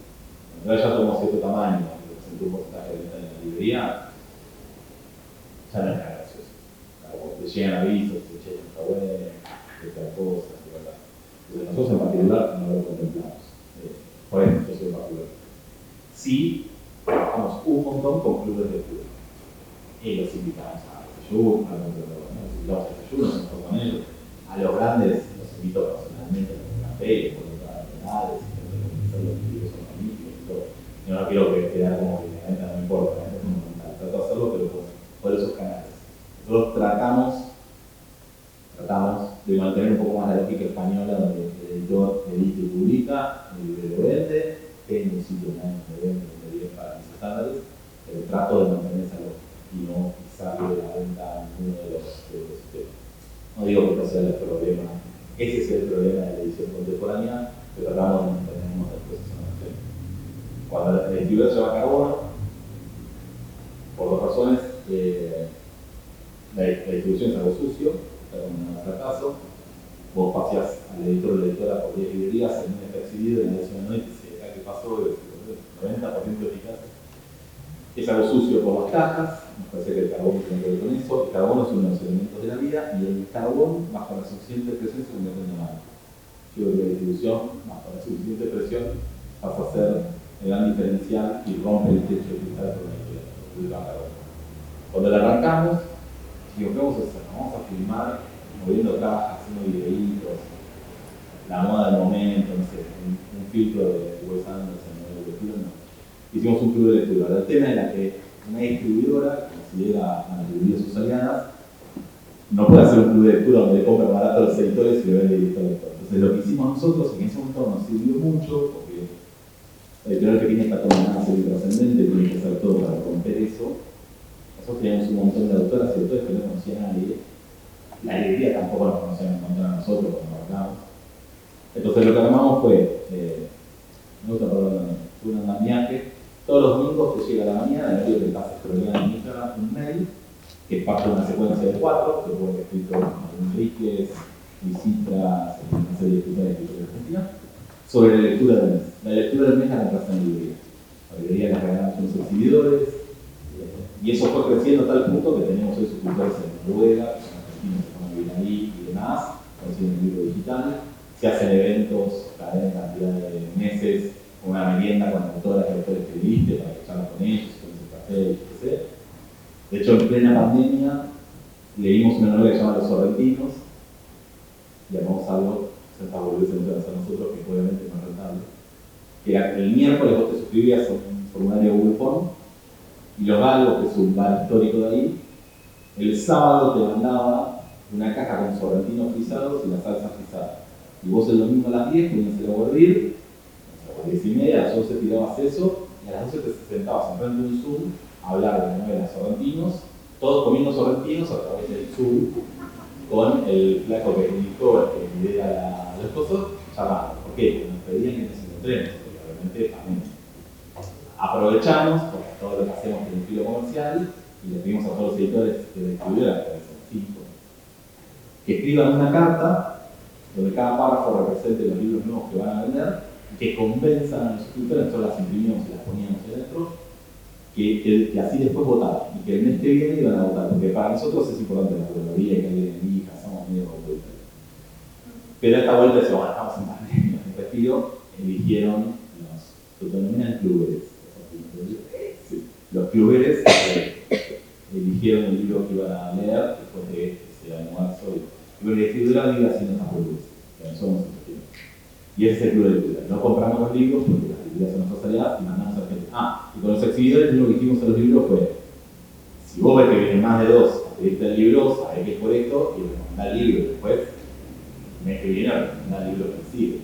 Y en Lugo, hoy tenemos, creo que 15, 16.000 casillas suscritas, y por lo que tenemos medido, cambia un montón dependiendo del libro que se elige, pero arrastra unas 4 o 5 ejemplares de esta que elegimos. Sí, logramos medirlo, sí, para nosotros está muy bien.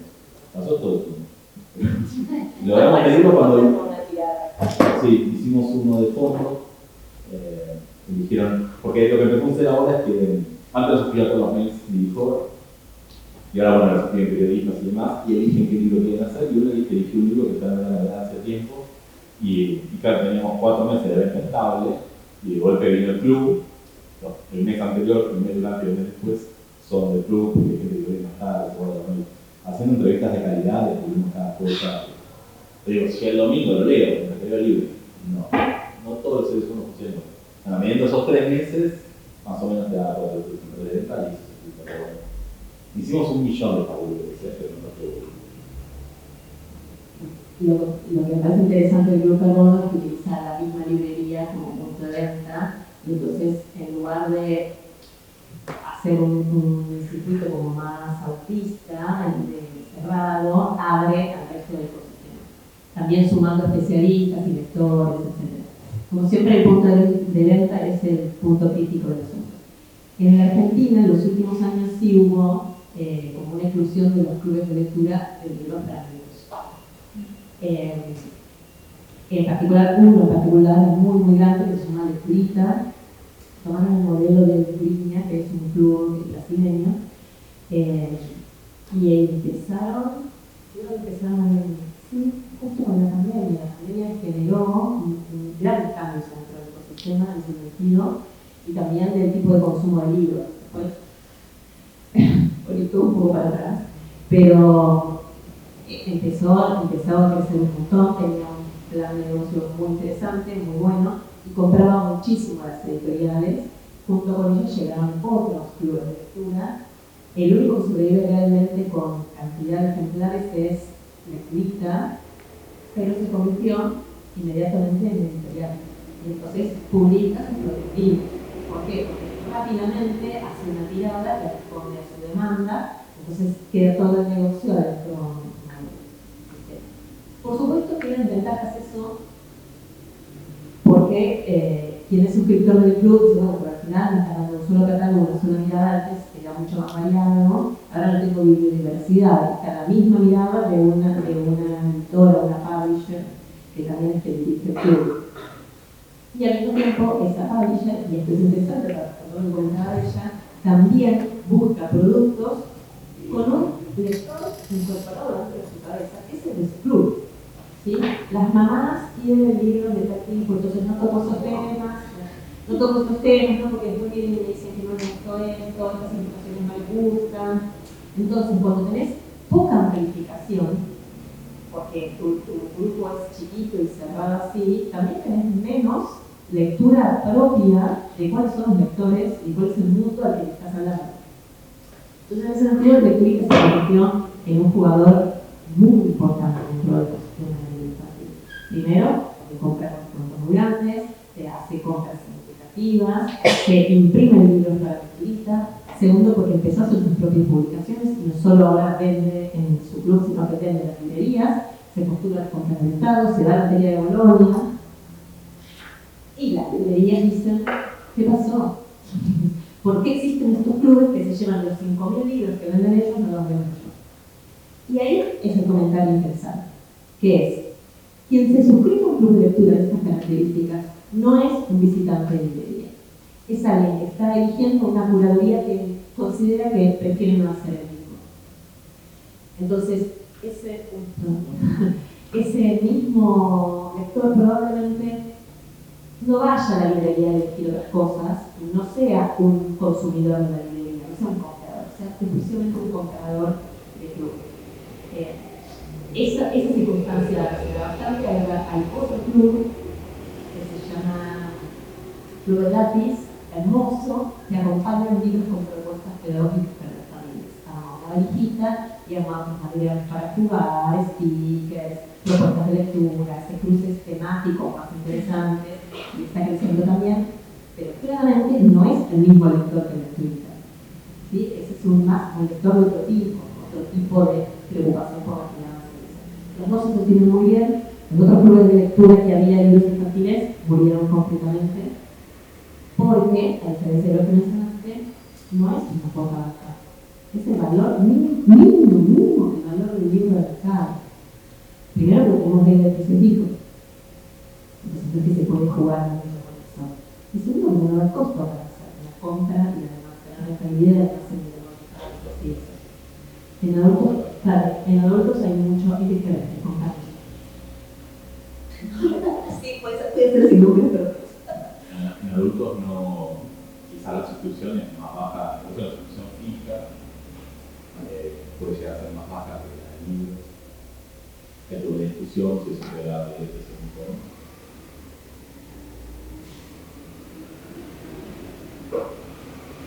Yo creo que el gran tema, si vuelvo a la editorial, el gran tema es cuando vos te formés el canal librero que aparece la aplicación real, que es un equipo casi limitado de gente vendiendo todo el día cuando va a la calle, por favor. Ganás cierto volumen seguro todos los meses, y después hay que ver cómo juega eso, pero perdés el golpe de suerte en librería. Porque hay algo, en general los libros que están en los extremos, que ven y que no venden ninguno, son pocos. Vivimos en una gama grises donde el libro vende 30 por mes, 200, 300, puntos culmine. Eso tiene un montón que ver, peligro o sensaciones, en la gama gris más clara, la gama gris más oscura. Tiene un montón que ver con la exhibición y el amor que le puso la cadena de librería. La cadena del ecosistema de libros en general. Cuando empiezan a recomendar a los libreros, el libro levanta, explota. Entonces tiene que ver mucho con eso. Si después la apuesta de la editorial con ese club es vender stock casi, por más que el libro sea buenísimo, el actual, pero quiero sobre stock, o sea, más de 18 meses de venta, no tenés que nada ahí. O sea, cuando vas a vender, puede ser una política de precios especiales en ese club, o nada, o nada. De hecho, ya llegó a haber cajas sorpresa. Decían, bueno, hasta Navidad te doy una caja que sale un libro y medio, donde queda al público, pero adentro hay 5 libros. Te toca uno que ya compraste, te toca uno que ya compraste, te toca uno que ya compraste, te dan 5 libros a precio de 5 medios. No sé, me parece que son que están buenas con esta táctica de supervivencia a largo plazo, no sé qué. ¿Cuántos clubes adultos? ¿Clubes para adultos, como yo entiendo clubes para adultos? Y ¿Cada buco? arriba de los 500 suscriptores, 30. Porque el tema que tuvieron estos clubes fue la inflación. O sea, la gracia de esto era, te clavo el costo de la tarjeta, lo pagas todos los meses, bueno, ya está, también la tarjeta al inicio y 1000 cosas más. Cuando vos estás en 25% mensual de inflación, tenés que ir ajustando todos los meses, cuando empezás a ajustar todos los meses, la gente va a revisar la tarjeta. Y por más que el libro sea espectacular, incluso espectacular, pues es prefiero pagar la luna.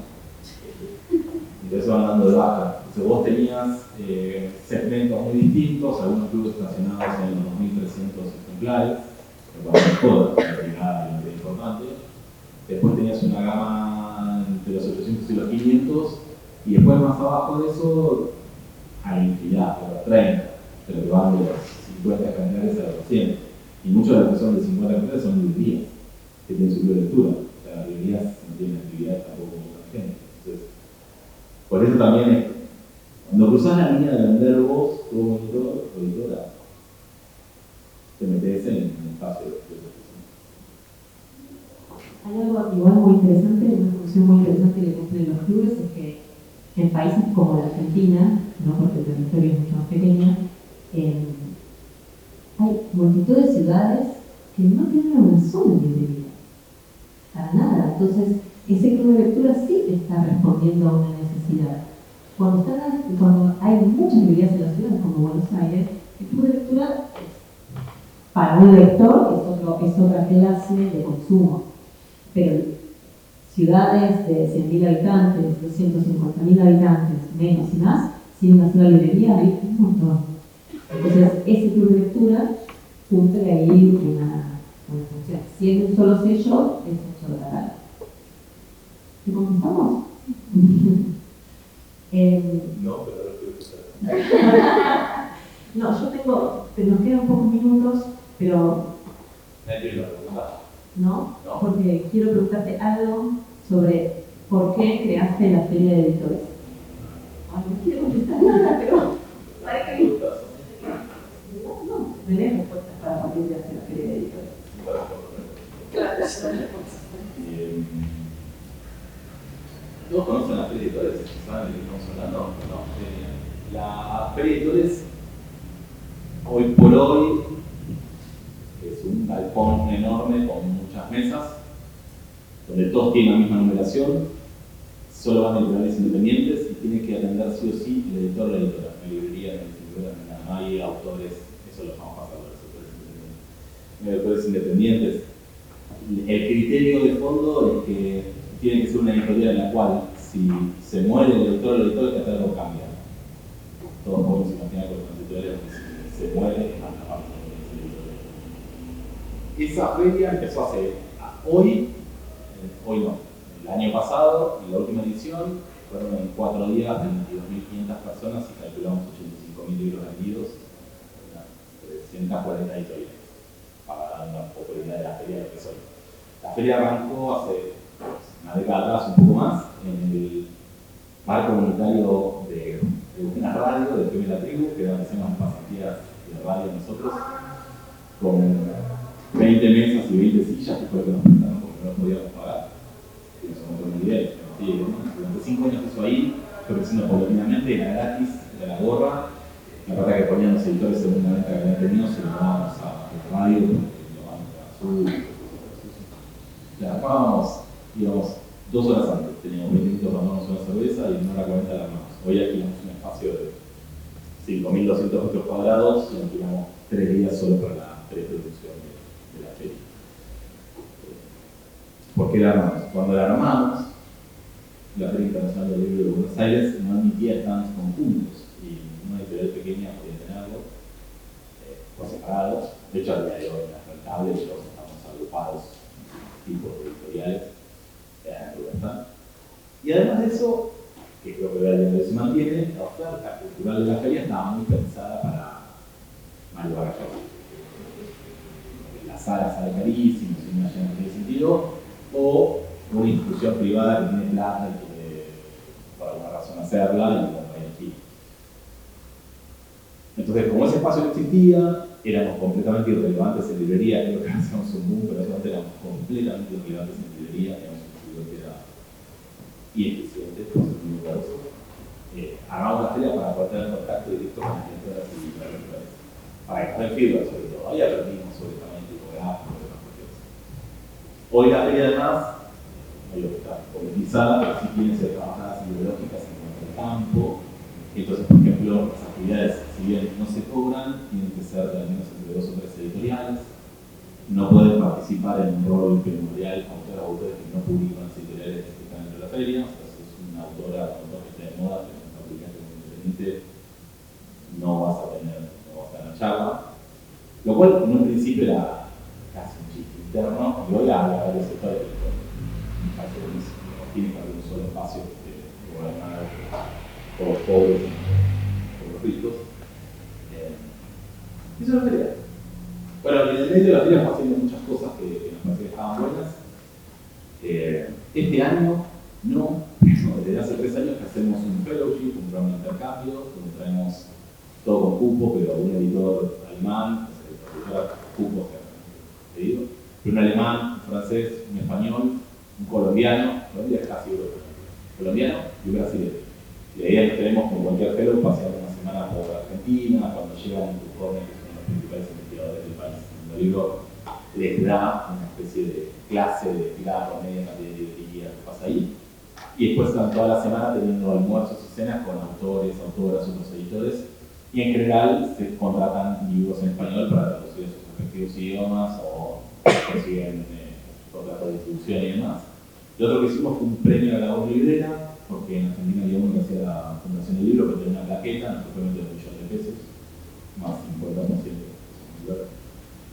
Suena muy poco. Hoy pagamos $1 millón. Le dan $1 millón para comprar libros adentro mismo de la feria. con 50% de descuento, donde se convierten en $2 millones, y luego que las ferias en agosto, estoqueadas, todos saben que las librerías suelen tener todos los libros consignados, pasar a cobrar en firme, comprar en firme los libros que más te gusten de a uno de cara a tener que tener las fiestas.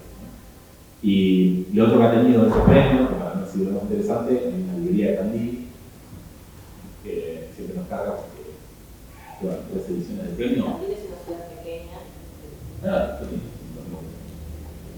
Bueno, es una, de las 3 ediciones, las 3 quedó en lista y perdió, y me dice, no importa, porque han salido tantas notas de prensa en los medios locales, porque eran de las 5 mejores librerías del país, que pasé de una librería en Tandil, donde alrededor más o menos me conocían, a que no hay nadie en Tandil, ¿no?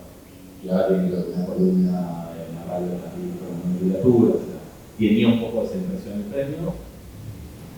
Y algo más que hacemos, como el Estado no quería hacer, no lo había hecho nunca, nosotros hicimos durante 4 años un catálogo de todas las editoriales que participan y todas las librerías que logramos mapear del país, ordenadas por localidad y provincia, datos de contacto y ejes temáticos. Un parto, ¿no lo hagan? El año pasado nos dimos cuenta de un parto y pasamos eso, porque eso imprimíamos 7.000 y se lo regalaba al público. Y el año pasado pasamos de eso a pedir textos a autores y autoras que nos buscan con un eje temático y regalamos un librito al público. Y de paso no tener que editar las más de 350 librerías que tenemos mapeadas y editores. Pero sí, la feria tiene esa voluntad de ir cubriendo ciertos espacios políticos, gobierno por una razón u otra no cumple, a expensas de la autoexplotación y todo esto lo hago con Hernán Lopetini, que es mi socio, y sin él no tendría nada hacer nada. También la feria hace un trabajo de investigación con encuestas de todos los lectores, entonces tiene, a diferencia de cualquier otra organización del país y de otros lugares de Latinoamérica, un registro de quiénes son los visitantes, qué leen, qué identifican, con qué editorial, qué nombres de editoriales se identifican, de autores. Es un elemento, es un montón de información muy necesaria también. Y voy a comentarlo en términos comparativos. Digamos, a diferencia de la Feria del Libro, la Feria Internacional del Libro de Buenos Aires, a donde van 1 millón de personas, y donde nunca están bien representadas las editoriales independientes, que son las que, a mi juicio, mueven realmente el ecosistema de producción en la Argentina y también en Río de la Plata, en toda Latinoamérica.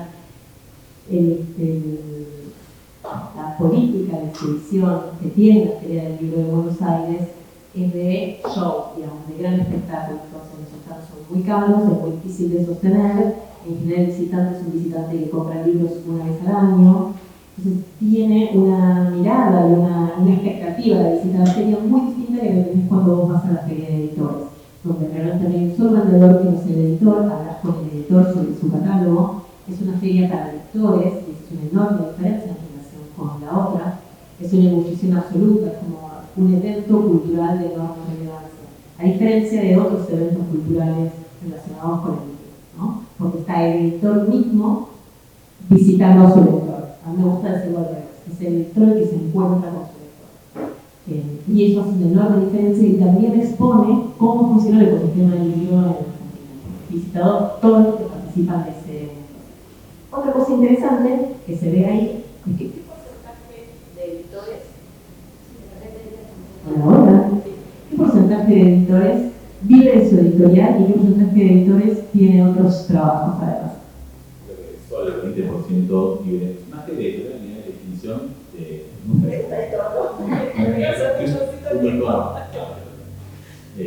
Solo el 20% vive del fruto de la venta de libros.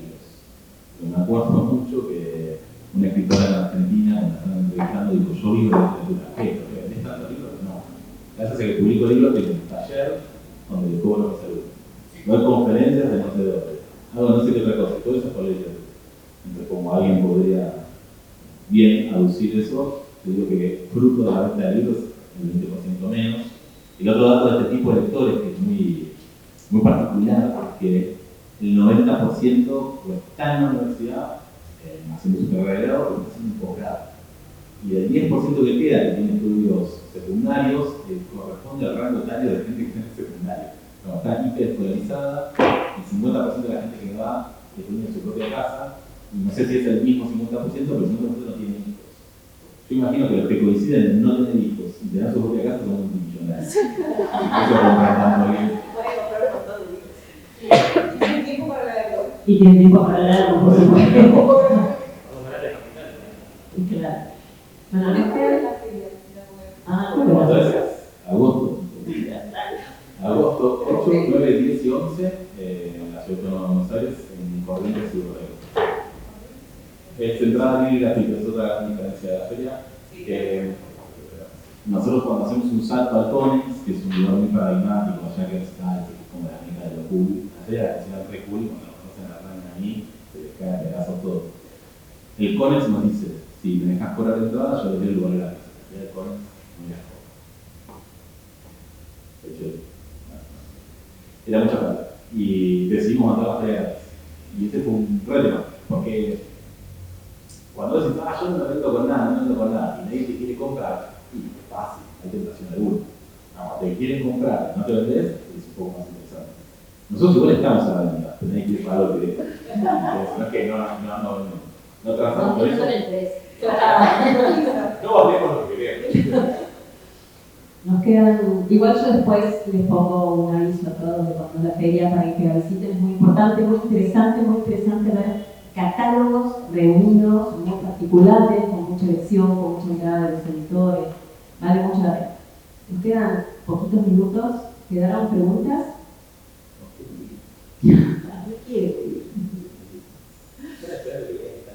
Están liberadas entonces.